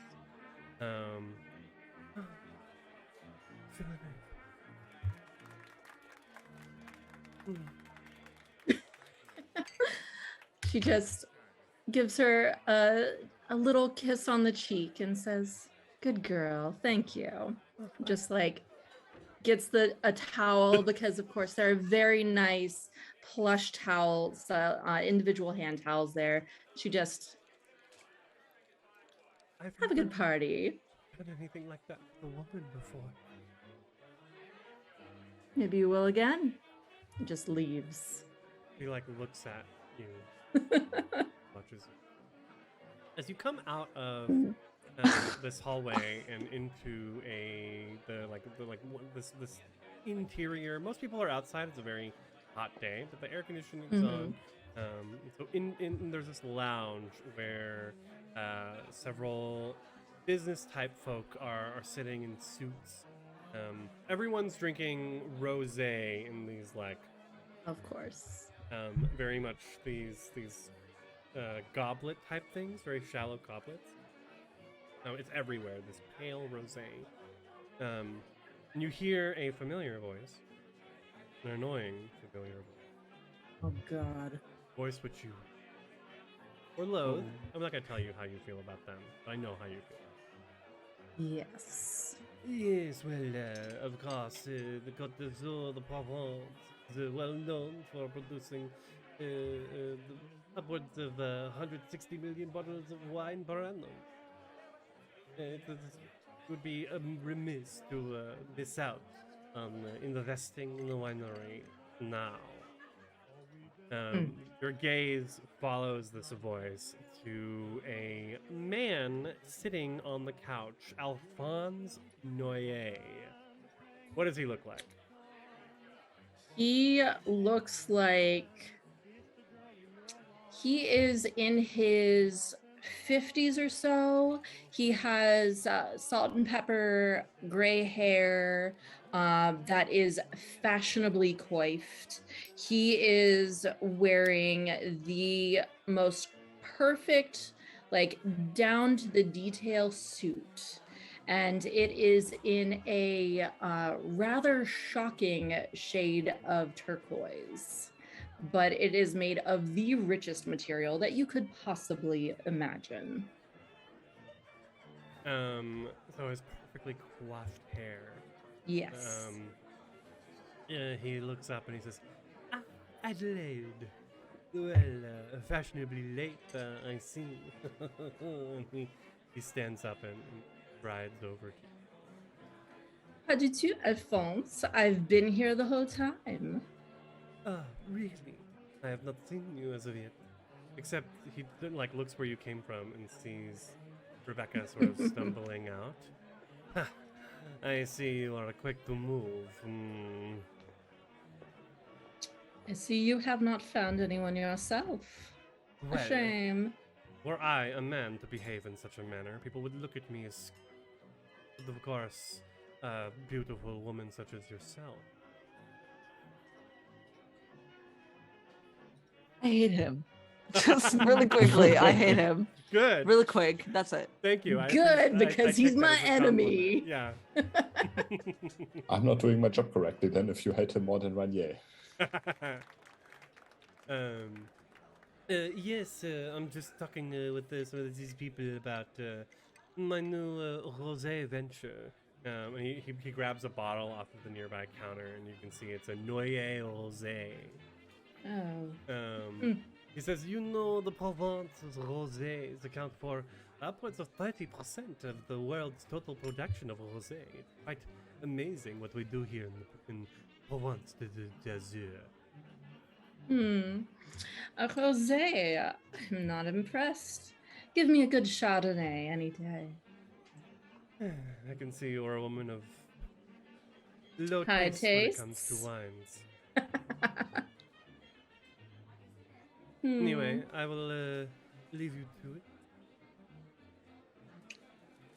I'm sure that I will see you around, Alphonse.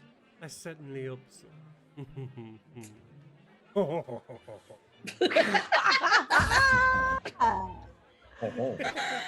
Oh my god. He's gonna catch these hands. That's for sure. God. Good. Krifu giving a masterclass in making a dislikable NPC. Yes. Make him say ho ho ho enough times. That's good enough. Adelaide grabs one of the rosés and takes a sniff and just goes, "Oh God," and sets it back down. I will say, this is an interesting point to me. You are all now amongst humans. Have we turned on, speaking of rosés, the blush of life? Ooh, that is a great question. That's a good question, actually, you're but turning it I on, guess I would. Please make a rouse check. I think that Oh, Megara thank God. doesn't bother Okay, because she has these interesting eyes already. that is true. Maxime also, for now, is not using the blush of life, but he's also not he's not mingling too much with people, so he's betting it a bit on that people might not notice that He's very pale and not breathing. Exactly. So how does that work? What do I do? So without Blush of Life, you kind of appear to be a corpse. Okay. There's this like missing, I guess je ne sais quoi to your like your character and your body. So people can sort of look at you and think, they're put off, essentially. And so often, I would say you might get penalties to like social checks with humans without using it. Hold on. Reading. Wow, this book is formatted not well. Amazingly, right? It's very bad. Yeah. So it's just a rouse check. This is the same thing we did when we woke up for the evening. Oh, right. Yes. We rouse the blood by rolling one die. If it's a six or higher, your hunger does not go up. If it's lower, you gain an extra hunger. Okay. And you just reduced your hunger by by drinking, so you're back at hunger 1. Okay, so you just I can roll a single die if you want to turn the Blush of Life on. Sure. I rolled a 3. So you're back at hunger 2. Dang it. But it does. Oh, well. But it does work. It does succeed. Okay, good. Yes. Yeah. So you do have a natural, less corpse look. Yeah, I'll point out you need Blush of Life to use touchscreens. Oh, okay. Good to Interesting. know. Yeah, that's an important detail. Blush of Life will allow you to consume food and drink without vomiting for up to an hour. Interesting. Okay. And depending on your humanity, you can fake or sometimes even enjoy sexual intercourse. Interesting. We are, For all intents and purposes, walking corpses. There you Yep. go. That's true. Okay. I Maybe- just started watching that What We Do in the Dark, or What is We that Do in it's the called? Shadows. What We Do in the What We Do in the Shadows. Shadows. There we go. Yes. I just started watching that, and so the touchscreen thing that just made me think of that. Oh, I will not turn Anyway. it on. Fuck it. Who cares? Yeah, he's not important enough to raise your ire or cause your blood to boil, threatening a frenzy. No, he's a human who is could be very deadly to you and your business and your reputation. But at the moment, nothing he said or done. Because another thing is that vampires, if angered or pushed hard enough, could lash out uncontrollably. Okay. Luckily, it's good. Well, the camera kind of zooms out from here as you leave Alphonse, and we head back out to the rest of the crew. I want to say, Rainier, you're walking around, you spot a familiar face here as well. A man named Jean. Your drug dealer. Ah. Well, I think Rainier would not actually talk to him because that would be a bit suspicious, but he'll give him the 2-finger salute, just, hey, how you doing? Jean notices you and continues making the rounds, as it were. Well, that's a good opportunity for Rainier, actually. He'll just mingle with the people, be the unlive of the party, so to speak. Not put himself on the pedestal, but, talk to people, listen to them, and maybe try to nudge them a little bit into, come on, it's a party, live a little, I know a guy. You're gonna try and push people in Jean's direction, maybe? Yeah, not specifically in his direction, not like, ask that guy around there, but just give them that little push they need to maybe search for someone like him and eventually find him. Go ahead and let's roll manipulation. And persuasion? All right. Or subterfuge. I would say subterfuge because I have a subterfuge specialty called temptation. Perfect. That gives me 1 bonus die, if I'm not mistaken, right? Correct. You're rolling with 1 hunger. All right. What difficulty? It's because you always only need. It depends.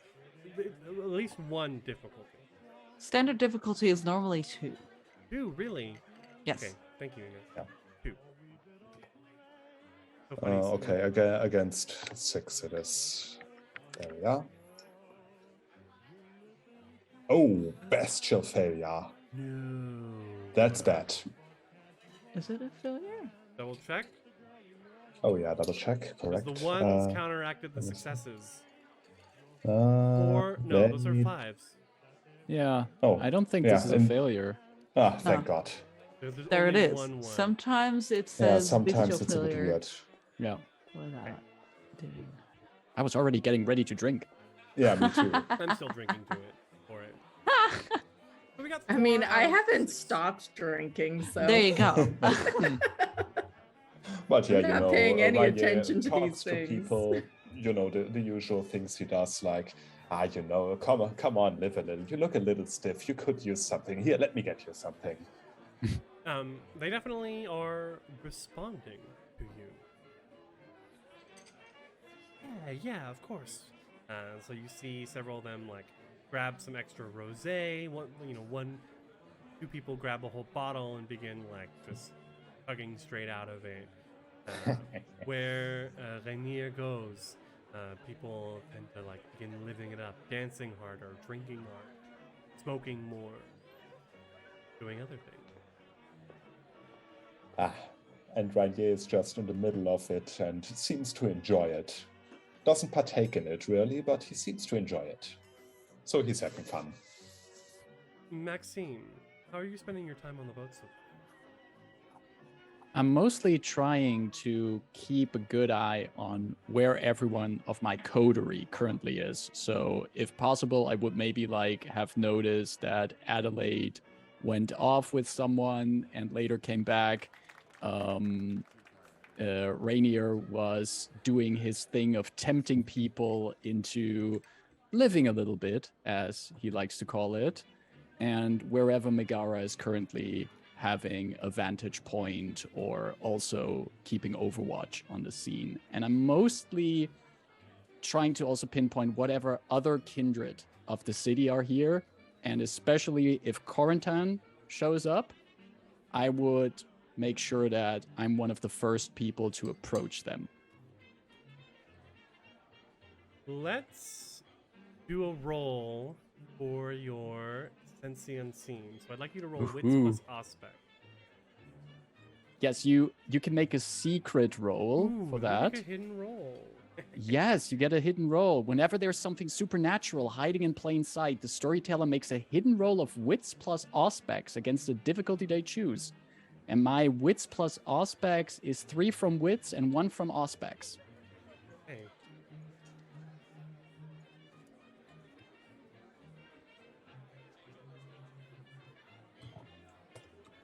Okay.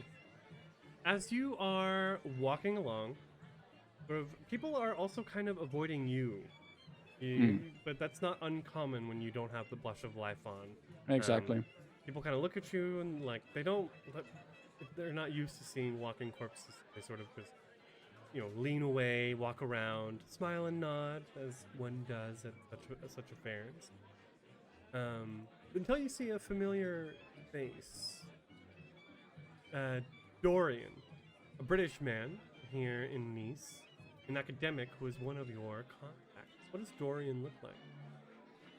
Dorian is a very well-kept man in his late 40s. He has this salt and pepper hair and has a very short black and gray beard, and is probably also here since this is a very fancy affair, he's put on a suit with a tie.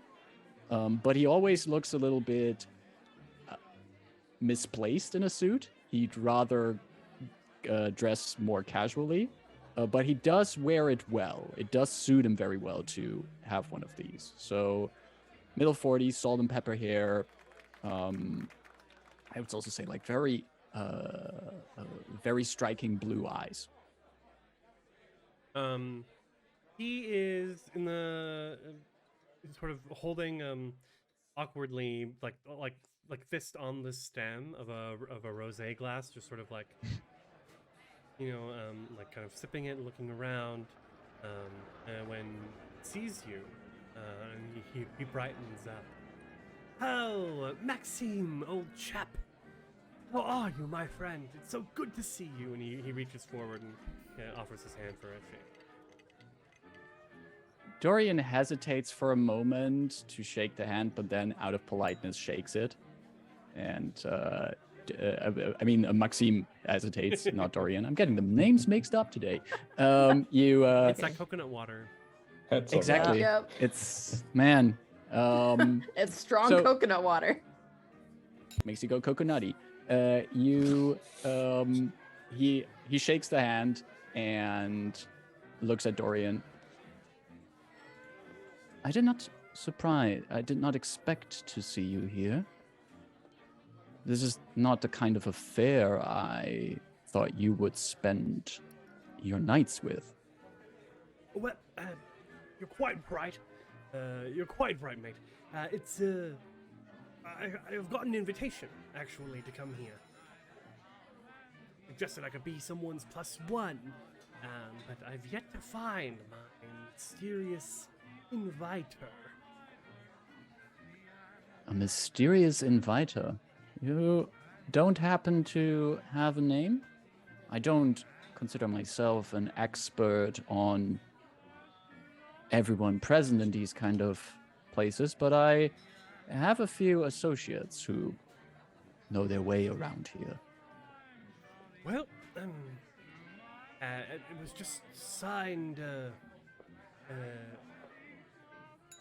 wants to give me a name, an old-timey French name for a woman.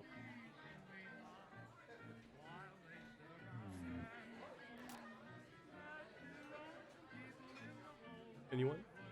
Pat? Madeleine? Names. Madeleine. Magdalene? Madeleine? Madeline. Madeline. M-A-D. Basically just Madeline, but Madeleine. make it French. Madeleine. Madeleine. You wouldn't happen to know a Madeline or a Madeleine, I suppose I should say. Oop, Do I know such a name? Sorry? Do I know someone by that name?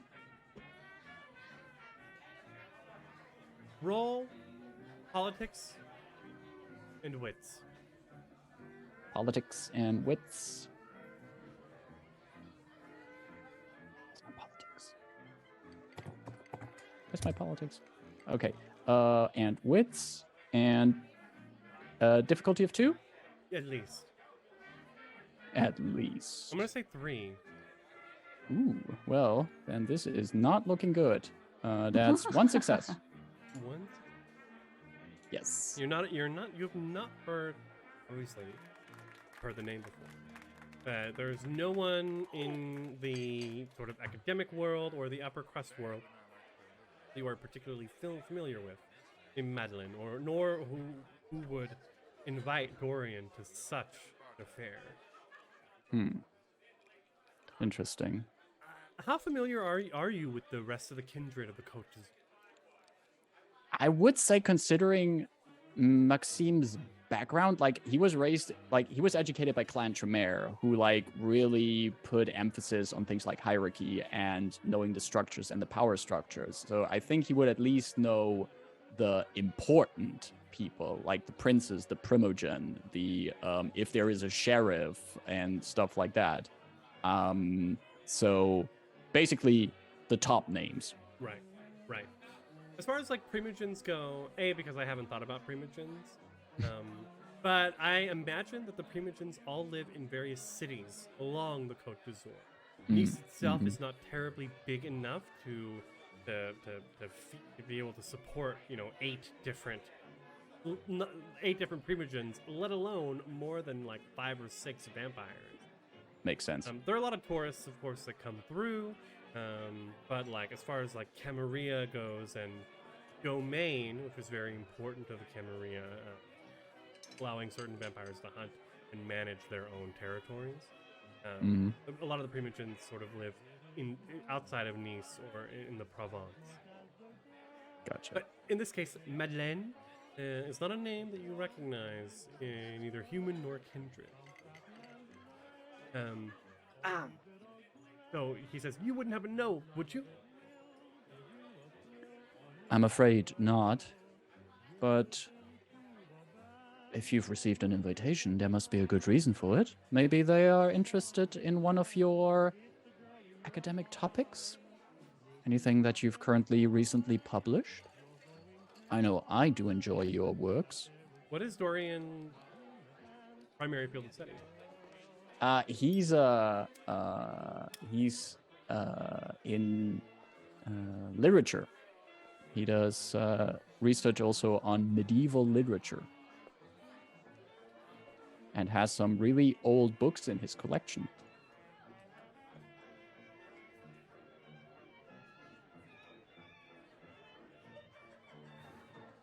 Making a note.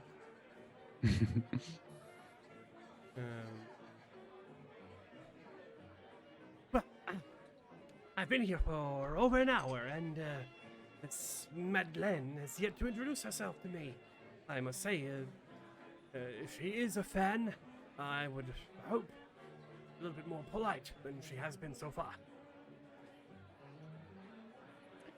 Is there anyone I would notice around here that might be keeping an eye on Dorian right now? Anyone who's trying to keep in the shadows? Anything? There's a lot of people out here. We're on, we're not on the upper deck, but we're probably on like one of the deck below it. Quite open is where the majority of the people are milling about, going up and down the stairs. We're sort of on.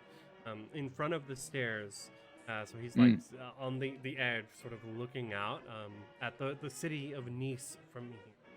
And the back of your neck prickle as your eyes glaze over, spot under the stairs, with a familiar sensation that someone is hiding, shadows obfuscating.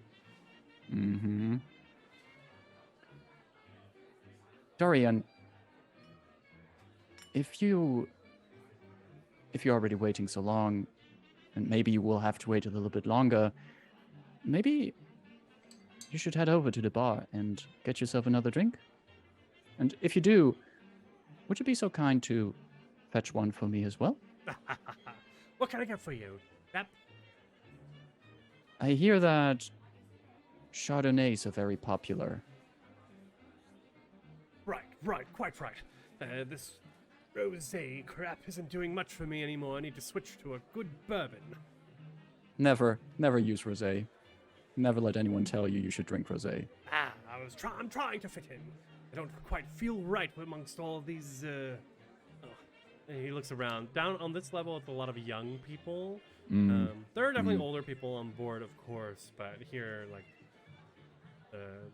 at one point, like a DJ like starts spinning, sort of like, sort of dancey electro music. He's like, oof, meet me on the far side. Let's get away from a bit of this music, huh? I'll be right there. So he heads to the bar. And I wanna, like, as he heads away, like you mentioned that I got a bit of my super senses tingled, and I noticed that there was someone in the shadows under the stairs. Right. I would like casually give myself into a position that I can see what is under the stairs. And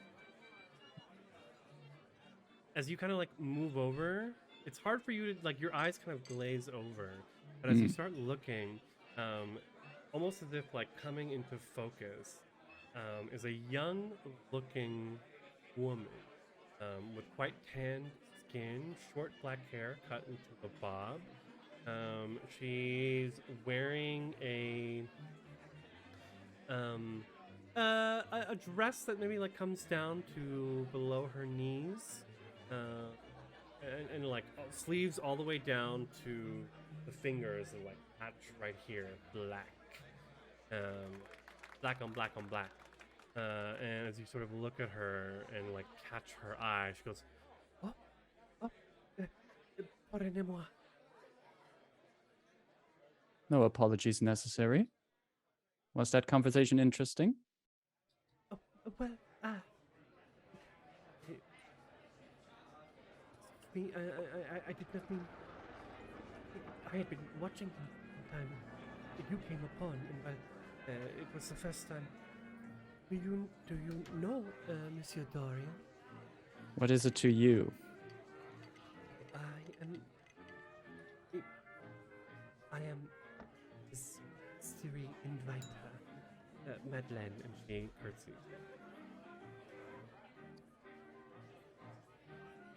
Are you also here on invitation of the prince? Wait. Yes, sir. I am new to Nice, moved from Lyon, and I intended to present myself, of course, to Prince Contant, but they were away on business, it seems, so... You're not even presented. Tonight I am to take the opportunity to show myself.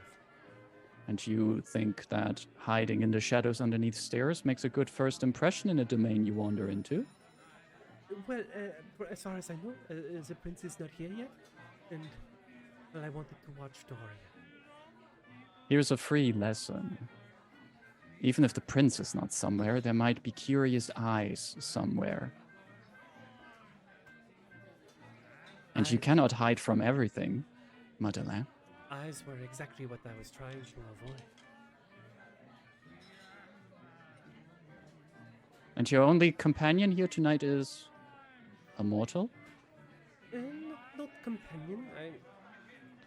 I had not yet worked up the courage to lose.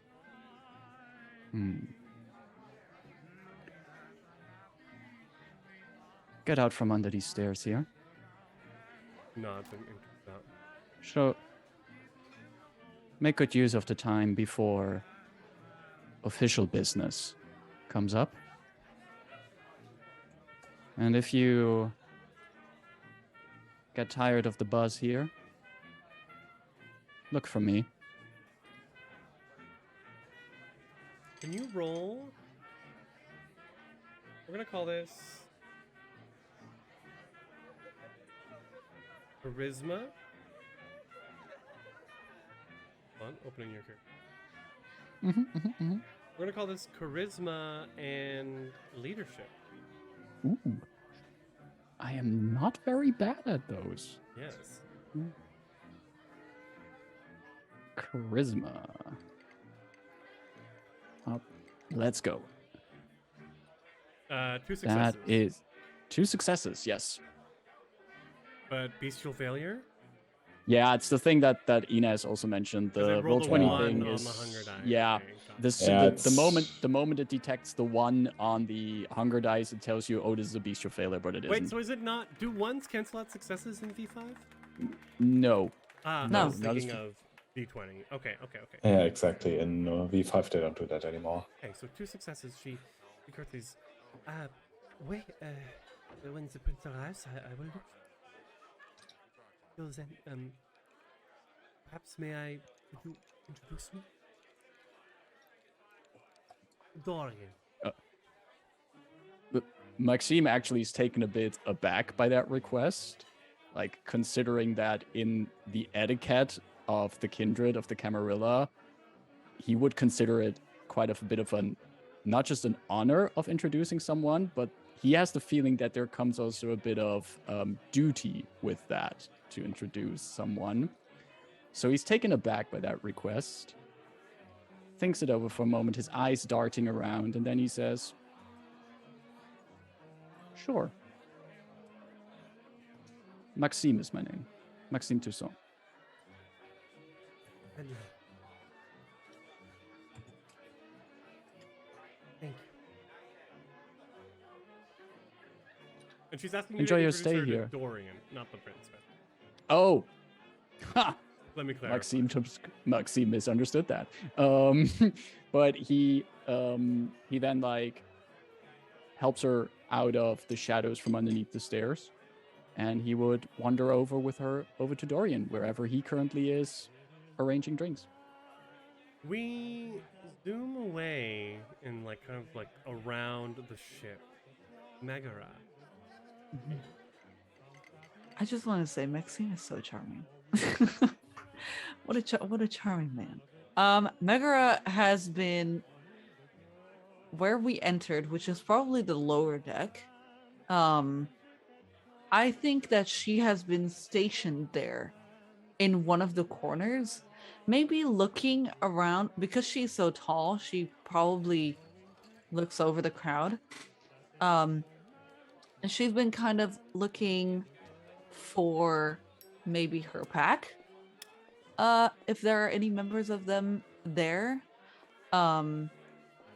or any clients that she's had in the past, that she's done like guard duty for. Who from your pack, because as I was working on the relationship map, I'm missing some touchstones from you. I put those in now. Okay. Yes. We'll get those in. But now that you Yes. mentioned the pack, because I was thinking, I'm like, well, the pack, would they be connected to the upper crust scene? And now you say that they might. They might be, or maybe like only like one. So I'm thinking the pack is not very big and that it's only about 4 people, 5 counting Megara. And that maybe 1 or 2 people might be connected to this upper crust. Just to keep an eye on business, let's say that. They to are keep an eye on Kindred in anything. Camarilla territory, Yes, exactly. who are technically Camarilla, or Exactly. Yes. so who is your pack member?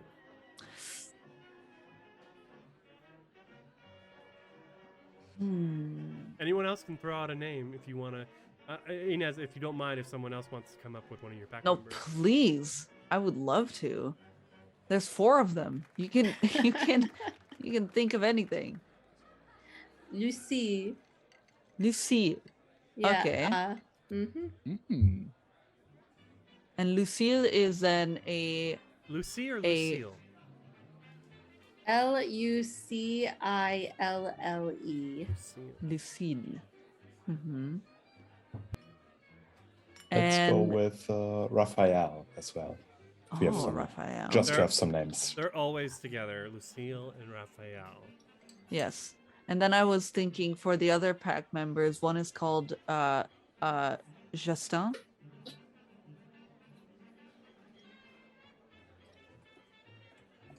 And the last one is called Marlene. Mara, Marlene. Marlene. Mm-hmm. All right. Marlene. Okay. Mm-hmm. But yes, so Raphael and Lucille are there. And I have just been looking for them since the moment that we came in, not knowing if they were gonna be there or not. She was gonna find out if they were or not. And I guess she sees them. She sees one of them. Okay. Lucille wearing a definitely not a very nice suit like you. Mhm. Nor is she wearing a very nice dress like Adelaide, something in between. All right. But on Lucille's shoulder, an owl, Mm, Raphael. mm. And she sees you as well, and like quickly runs over. You can see Raphael like pushing his claws into her shoulder, and she comes over and gives you a big hug. And it doesn't lift you, but squeezes you pretty hard. Yes, probably does not lift me because I feel like she would be a little less tall. Like maybe like just underneath the chin, so like maybe she's like 5'10" ish. Mm-hmm. And I give her a not so hearty squeeze back, hoping worried that I'll maybe break something. And I pull back and I go, Lucy, it's nice to see a familiar What do face you here. know about this business, Prince? Uh, I worry that their grasp on the city is growing weak. Keep your voice down, Lucille, please. We are in company of people. People, yes. We never see you at Parc de Mont Montbouron. When was the last time you went up there? Long time ago, I know. I should come around more often. Come to the fort, please. Let us see. I'm sorry, Lucille, but I might be preoccupied tonight. However, I might come around tomorrow. Is that a good deal? Yes, that's Fort du Mont Alban, Got where they it. stay. I just picked a random spot. Love it. Nice. Good. Très bien, yes. Tell us all you know. We need to know about what is going on. You are our eyes and ears, our little city mouse. Of course, Lucy.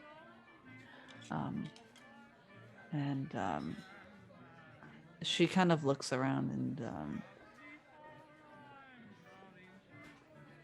she then leans in very close and she goes, they want the prince to step down. She gasps under her breath, her face.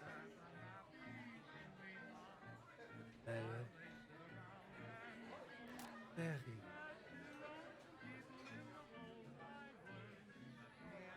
This I thought too. Gives you a kiss on the Merci. Remember, Lucille, you did not hear this from me. Of course. Now, perhaps we will try to leave before.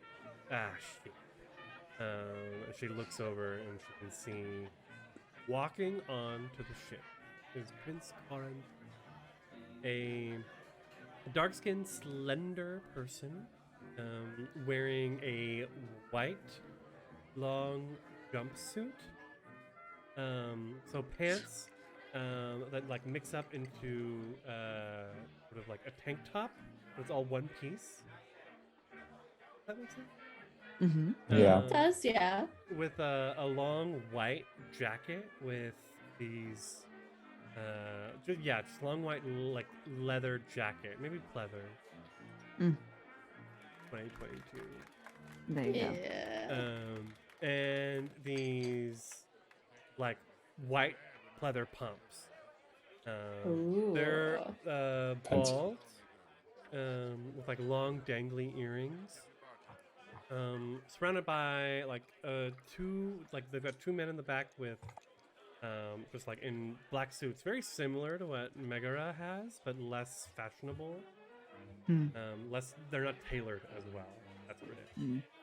And accompanied behind them is a very, very pale, pink-skinned woman.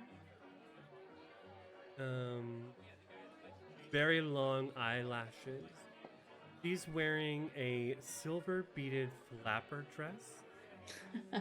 And her hair is her dark brown hair is done in waves, finger waves, ending in like a very nice flapper's bob, with a string of like real pearls that come down over her very modest chest. And she looks as if she stepped straight out of the 19th. I And all of a love I it. was just about to say. Yes. All of a sudden, Megara, as the rest of you like see her and Corentin step on, you begin to realize why we've had this why there's this band playing in the background this whole time, and a part of the whole Great Gatsby vibe that's been going for. Oh God.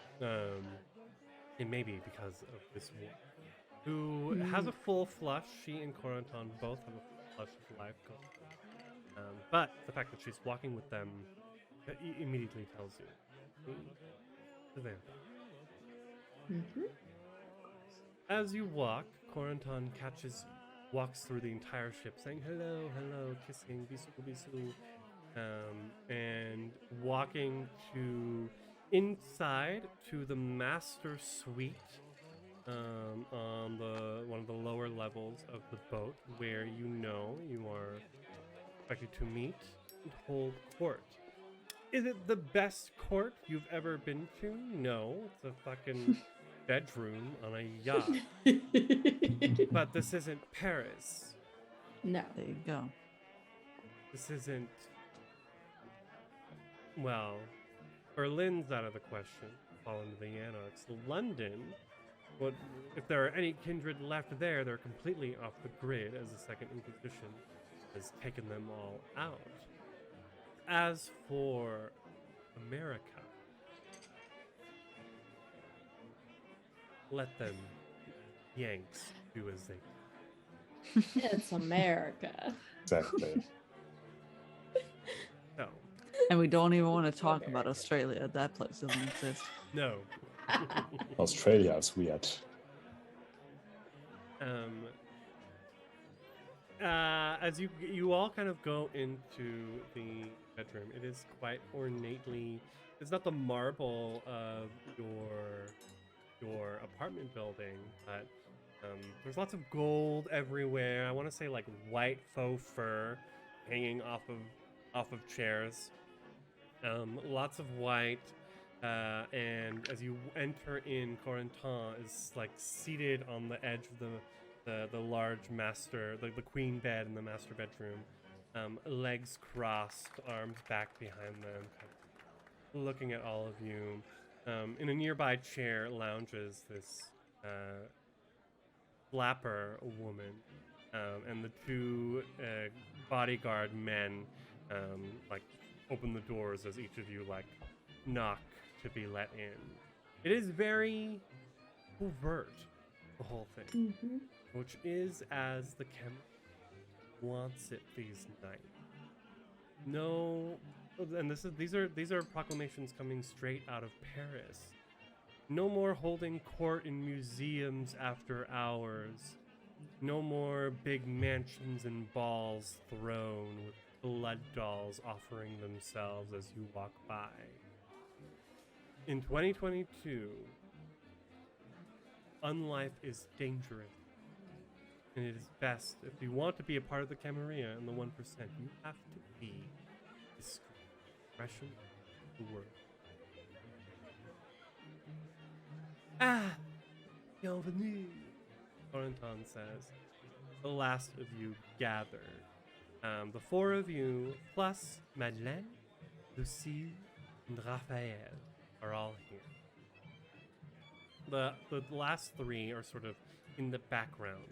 Four of you being granted more bigger spots. Adelaide even gets a chair. Oh, My wow. God. Look at Miss Luxury over here. I stand right behind the chair button. Yes. Rainier beams at the prince. I don't know how much are they a stickler for, let's call it the old ways of etiquette. Oh, and before Adelaide even sits, before that, she gives a very deep, majestic curtsy. Salut, cher.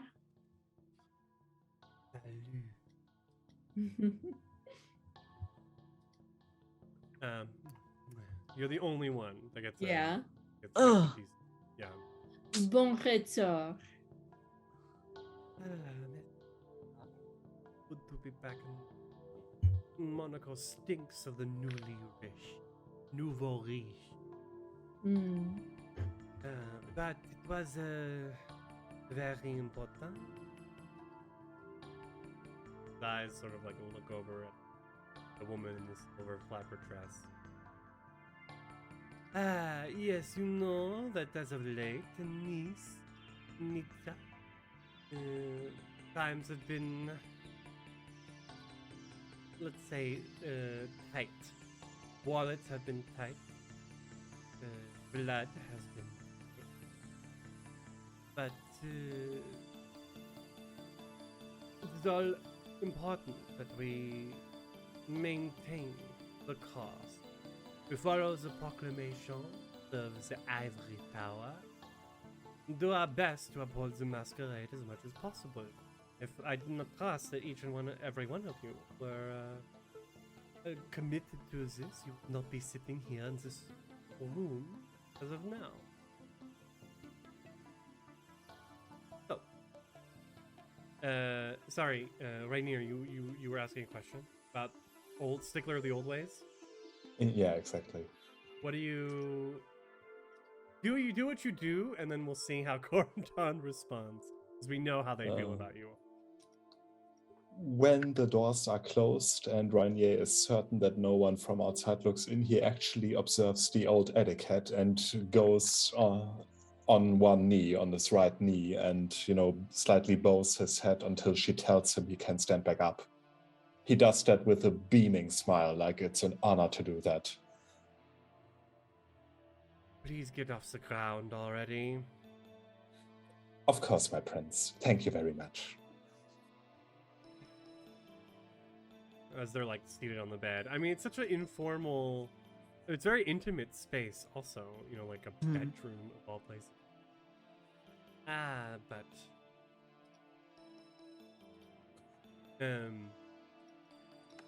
as you may know, Paris has been very, shall we say, aware of our operations here on the Côte d'Azur. How we are maintaining things, and well, he looks at the woman.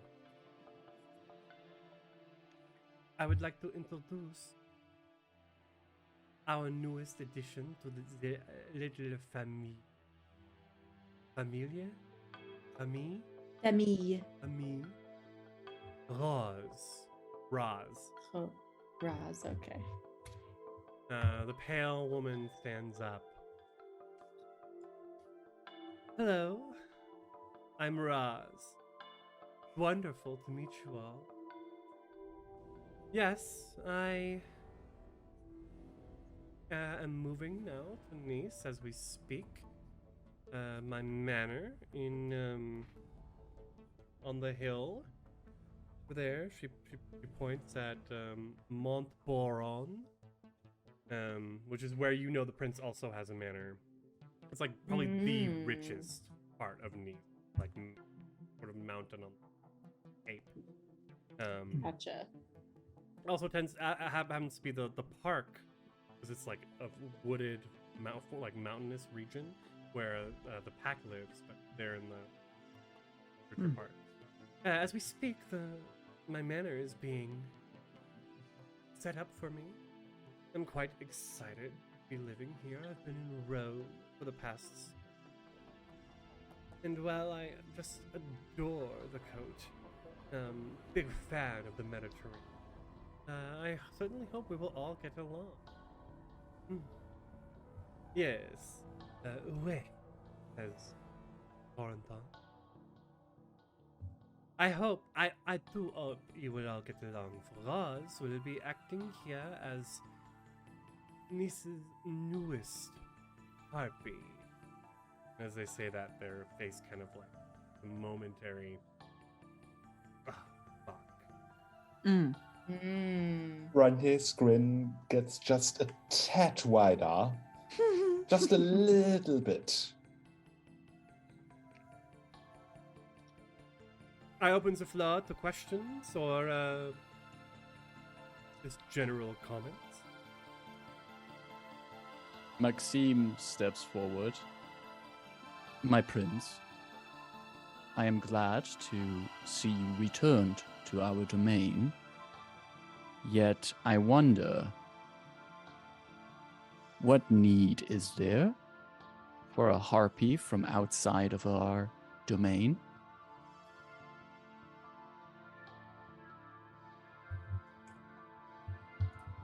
He looks over. They look over at Roz, who she stands from her chair.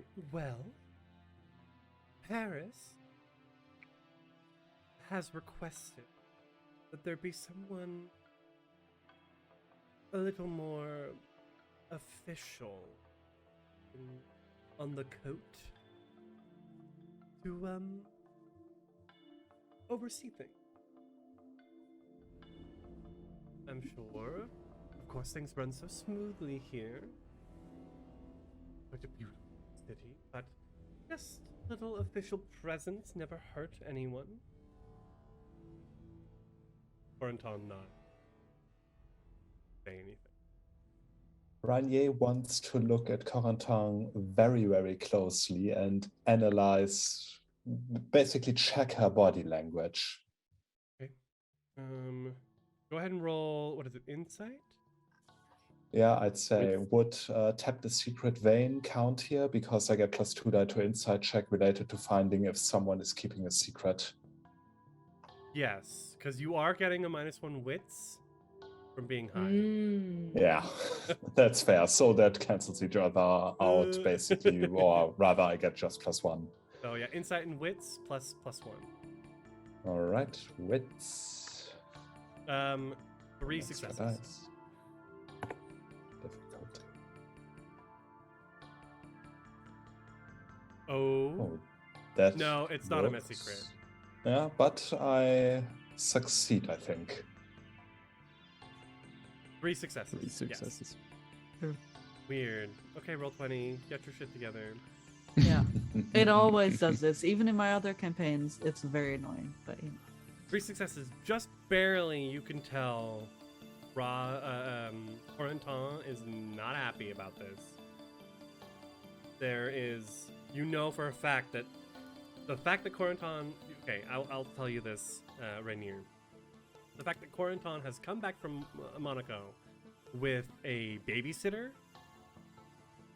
means that it was very close to them stepping down as prince. And that they narrowly avoided losing this power. Rainier's smile grows just an eensy bit wider still. So for the newbie vampire player here, what's a harpy? Harpy is basically the information gatherer and like information broker of a domain. So usually it's the harpy's task to gather the information, but also declare the prince's word in a domain. Like if the prince has like a decree they want to spread, that's also the harpy's turn. And to add to that, most harpies also are, let's say, sort of like influencers. If you get on a harpy's shit list, then you are done for. No matter who you are, no matter what you do, if a harpy decides I don't like them, then you are basically done. Okay. So Adelaide would absolutely be like, hey, what's up, bitch? Basically, you want to be on a harpy's good side if you want to be anyone in a domain. Okay, good to know. To be fair, it is because if honestly, Adelaide should be a harpy. that is true. Yeah, she has all the right stuff for it. And I think I think we need to think about why isn't Adelaide a harpy? Yeah. It's because there aren't that many vampires here, or she has a good relationship with the other 3 main vampires that operate in me. Or does she not want it? Or did Corentin, has Corentin perhaps been suggesting it, offering it, and sort of just teasing Adelaide with it? These are all questions that, you know, we only have a few minutes left in tonight's session. But, Yes. I've been thinking in the back of my mind, how does this, especially because, not that you know, but Roz is also a Toreador. Okay. That's out of character, but Yeah. there's like But good to competition. know. I want to just quickly look through the room and look at my coterie members, just to quickly gauge everyone's reaction. I would obviously see Rainier's big smile, but I'm just really quickly looking at all my coterie members to gauge, like, what's the general vibe about this news. Would Maxime be capable to gauge that, or do you all, except for Rainier, have amazing poker faces? Because you know Megara well, you are able to discern it. However, everyone else in the room would be unable to discern how she feels about this. But you see in those slitted eyes of hers this tinge of something that says, something that laughs inside of her. There is, in her head, there is this kind of giggle going on because the prince is fucking up and has a babysitter now. She kind of has this thing in her mind of like to be fair, Rainier is grinning most of the time, but Yes. it is a bit wider than usual, just a smidgen. You can mostly tell by Megara looking down a lot, and when she looks down, cracking a little bit of a smile and then looking back up again. And for Adelaide, you can see she has perfect poise and everything. Outside observers may not notice this, but you can see that her spine is just a little bit stiff, like, oh, it's time to be careful.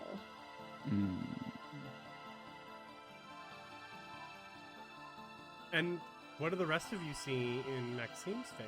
Yeah, what do I see as I cross Maxime's eyes? Maxime is, like, he always avoids eye contact, but right now he is, like, he's looking at the floor and he's having a thinking face, as if he's currently trying to solve a puzzle.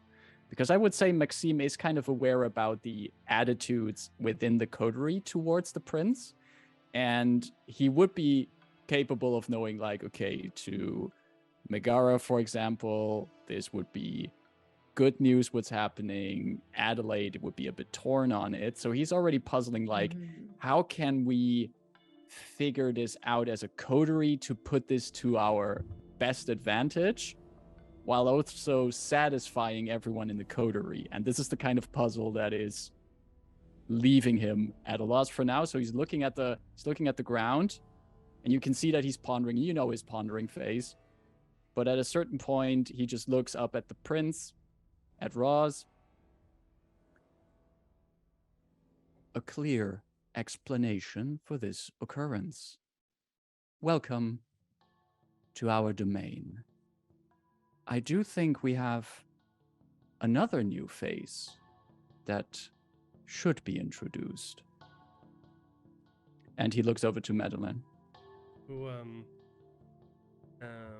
he sort of paddles forward. Oui, Corentin said. Bienvenue, Madeleine. Welcome to... Not. Bonjour, I am Madeleine. I come from Lyon. I'm not... she nods and curtsies to Corentin and Roz. Congratulations. Ooh. Thank you for allowing me to guide you here. Steps back again. I think I would like to look at Roz, and just nod my head and go, if you need any kind of security, any kind of surveillance, I will be at your beck and call. Wonderful. Corentin tells me that you four know the city the best out of any other kindred here. And so I must insist you accompany me on a night out on the town this evening. You see immediately in Megara's face, like, Oh God. And then she goes, "Of course, I would be delighted." I hope so, because I'm certainly not taking no as an answer. And Adelaide just trails her hand along her shoulder and goes, "That sounds like an absolutely wonderful time to me. I'm sure that Ranier we will is have a just- fabulous time." Ranier is just positively beaming by this point, takes a step forward and nods at her. Also from me, my warmest welcome. And of course, we'd be delighted to go with you, mademoiselle. He looks at Maxime. Maxime just nods. I will admit, my coterie members make for better company on a night out, but I do think I would enjoy the chance to get to know you. Maybe my acquaintances would be so kind already to already take you to our vehicle.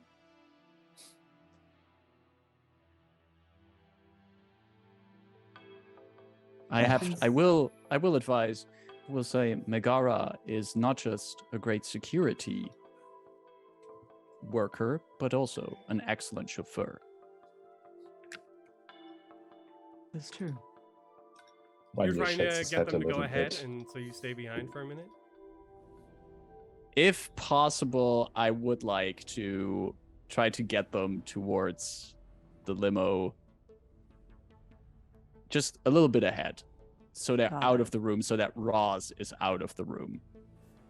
Got it. I think. Can I make like an insight check to see if I notice what Maxime is going for here, No, you know. so that I might. You Oh, know, okay. you know. We know Got it. each other pretty well, Got I it. guess. There's Got like it. Also, Got it. I think that even if you didn't take the hint, Ranier pretty much would, and would basically force everyone out with a smile. Yes. Yeah, and Adelaide, being who she is, would immediately get up and just link arms with her and lead her towards the car. Hey. And I think I'm the one closing out and just like getting everyone out of the room safely, looking at the security guards, by the way, giving them a meaningful look. Yeah. You worked with And them then before. yes, and then close the doors behind me. Lucille and Raphael leave, and they're like, "Ugh, wow." And as you're leaving, Roz like looks around and is like, "You, Madeleine, is it? You should come with us." And then the door shuts, and it's the security guards and the prince. I wait for a moment, have my back to the prince, and then I slowly turn towards the prince. Winds of change is blowing, my prince. And what of it? I'm not sure yet. But whatever happens, I feel like you're cooking up a storm.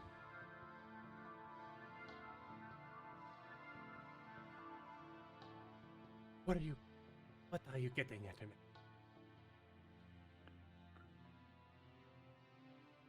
She's a thorn in your side, isn't she?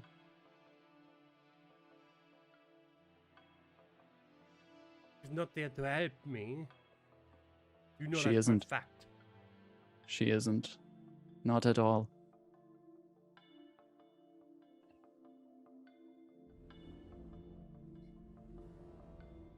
I'm gonna get to know her a little bit. My coterie is going to get to know her a little bit. I know you mean well, Corinta. But I first want to see if maybe if she has even better intentions for our city. Corentin stands up, a little taller than you in her heels, Oh, absolutely. Yeah. Hands Maxime on, is not tall. hands on their hips. They take 1, 2, 3 meaningful steps standing in front of you. I need you to roll composure plus wit. Oh, she's pissed. Composure plus wit. They are pissed, sorry. Which Yes, thank you. I feel like Corentin doesn't care. They use they them for themselves, but with everyone else, however they can best take advantage of you.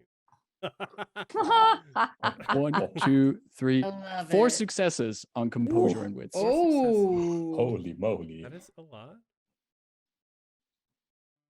Okay. Dun, dun, I'll dun. switch the music to something. Something just slightly threatening, you know. Right.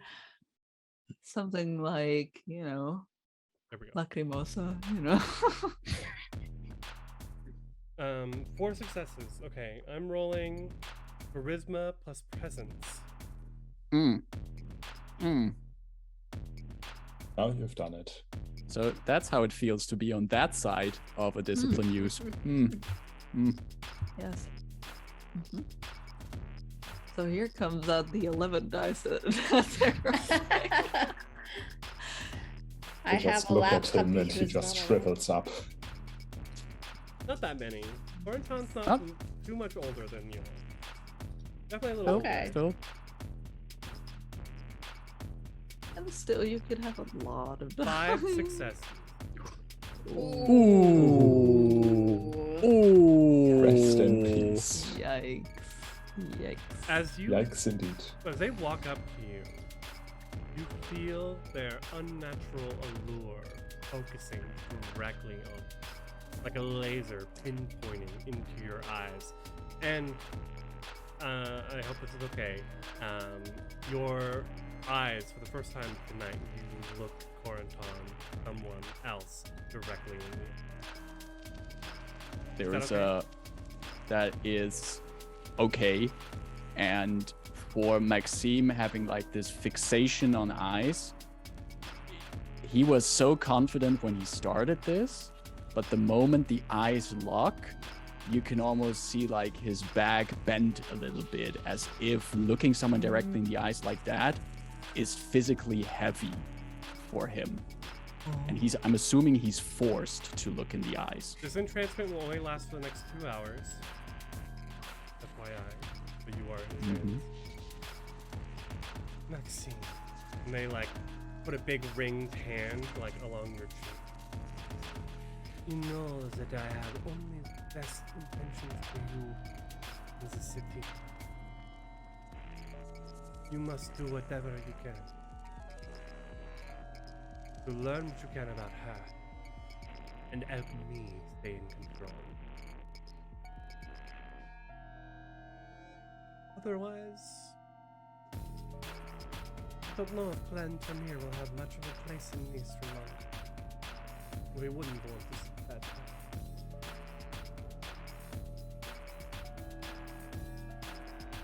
Yes, my prince.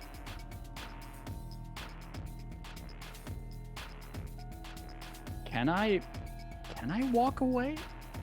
Yes. I like this locked gaze lingers for a moment. Then I break it, I turn around and stride to the door, pull it open, briefly stand in the open door, step out and close it behind me. And the moment I'm outside, like if I could breathe, I don't have the blush of life on. I'm not breathing. I can't like heavily breathe or something. You would see my chest heaving, but it doesn't. But the camera would see Maxime standing there, the sound of the party still around him. But then there's the shot where he's just balling his fist at this and walks away. And that is where we're going to end our session tonight. Ooh. Nice. Presence Goose is the scariest bumps. discipline It's very scary. Presence is absolutely scary, and It's very oh, Rania it will to be be can- fair, using it to similar effect. I brought this upon myself. This was You a little bit of absolutely did. insolence Yes. right there. But it was a freaking Oh. epic scene. Wow. Beautiful. Amazing. Oh my god. Thank you so much, everyone, for tuning in for the first third of the EU Happy Hour's first ever official flight in this Vampire the Masquerade Chronicle. We will be This back. game is so much fun. Right? I'm glad you feel that way. I love Sorry, it. go ahead. I fucking love this game. So Yes, it makes me really me happy too. that you like it too. We've got 2 more sessions left, so make sure you tune in next Saturday, the 8th, and the Saturday after the 15th for the epic conclusion.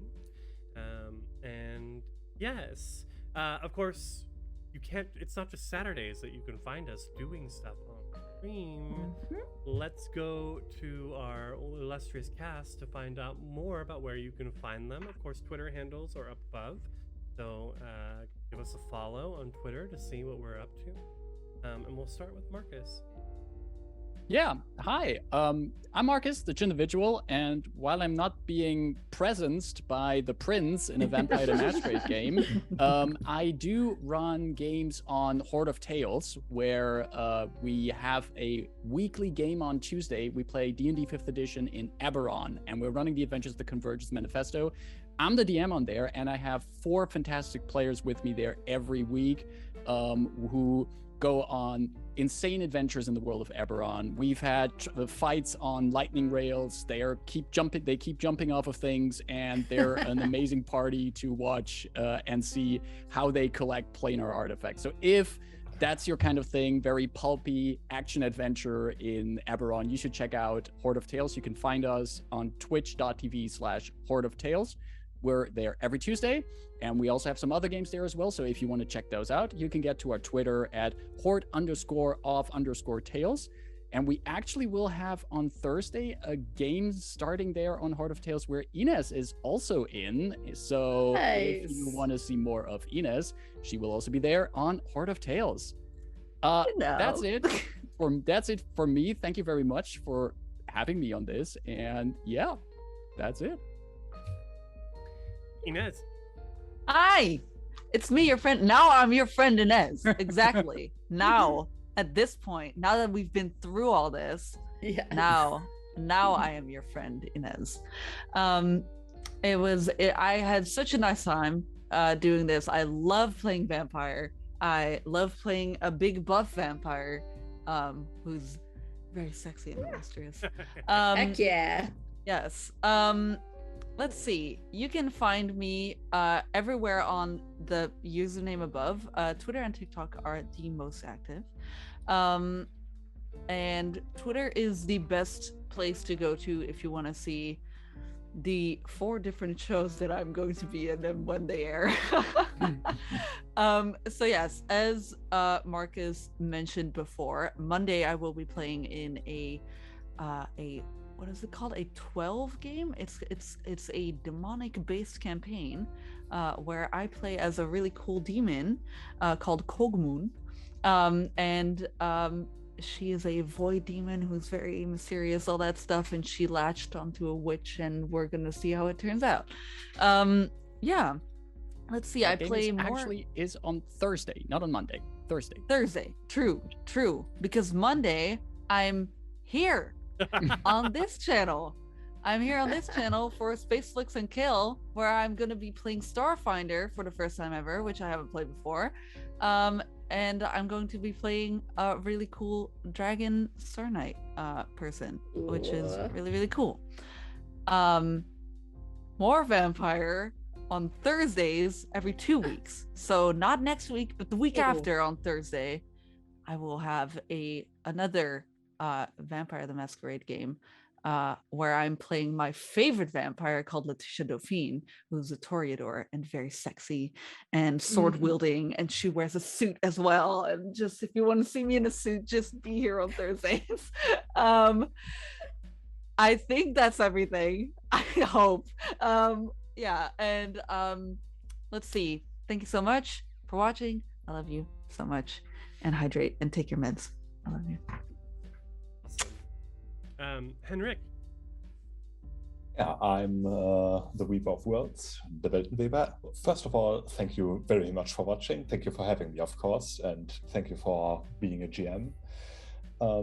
I mostly do German stuff, but if you like Vampire the Masquerade, I have a group on my channel that I regularly upload. I also stream on Twitch, mostly Dungeons and Dragons at the moment. I have a Spelljammer group, so if you want to see wacky adventures in space with lots of eye puns, then that might be something to look into. I also do an Out of the Abyss group, which has a talking skeleton who does not get along with dwarfs, interestingly enough. Okay. And I also have a YouTube channel, and I also GM a lot. So if you like my style, you can also rent me as a GM. But that's enough shilling from me. Thank you for your attention, and goodbye. Yes. And Anya. Yeah, so I do a lot of streaming of cosplay builds. I'm curious to see if I can show. This is Jester, by the way. She decided she needed to be a lapdog. So cute. Hello, Jester. But let's see. Yes. So I stream building cosplays. I'm working on Vexalia from Critical Role right now. And I'll switch back now. Hold on. Open it back up because I'm moving Oh, wait. your camera. Hang on. Okay, hang on. I have to do the thing. Where is it? Choose virtual background. None. There we go. That. Yes. My jacket. I love it so much. It's very sparks beautiful. joy. It makes me so happy. So yes, I'm doing that on Tuesday. I'm going to be working on my Howl shirt because I'm going to Kenichi and Kassel in Germany here on the weekend. And then I am going to stream something on Thursday. I have no idea what, mainly to test my Wi-Fi at my Airbnb to see what the quality will be like for Saturday. So yes. Anyway, yeah, I'm going to be in a lot of non-D&D TTRPGs this month. It's a lot. I'll talk about it each week. That'll be easier. Mm-hmm. So far this next week, it's just going to be this. Awesome. It's so cool to play with people who are actively GMing streams as well as like producing and being on so many streams each week. It really makes me feel like I'm good company. Yeah. I have been your storyteller and host for this evening, Crifu Bernal, Chris Bernal, Crifu on the interwebs. You can find me on Twitter at Crifu Bernal, on Twitch at Crifu Bernal, and you can find me here on Monday with Inez in the premiere of the Space Flicks and Kill new actual play where we go play through the Year of the Scoured Stars scenarios in the Starfinder Society.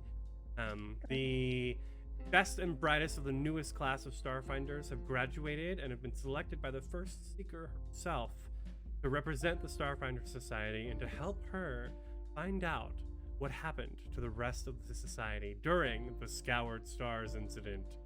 So tune in on Monday at 19:30 BST or 2:30 PM EDT to see so many letters. Yeah, time zones are a thing. Mm-hmm.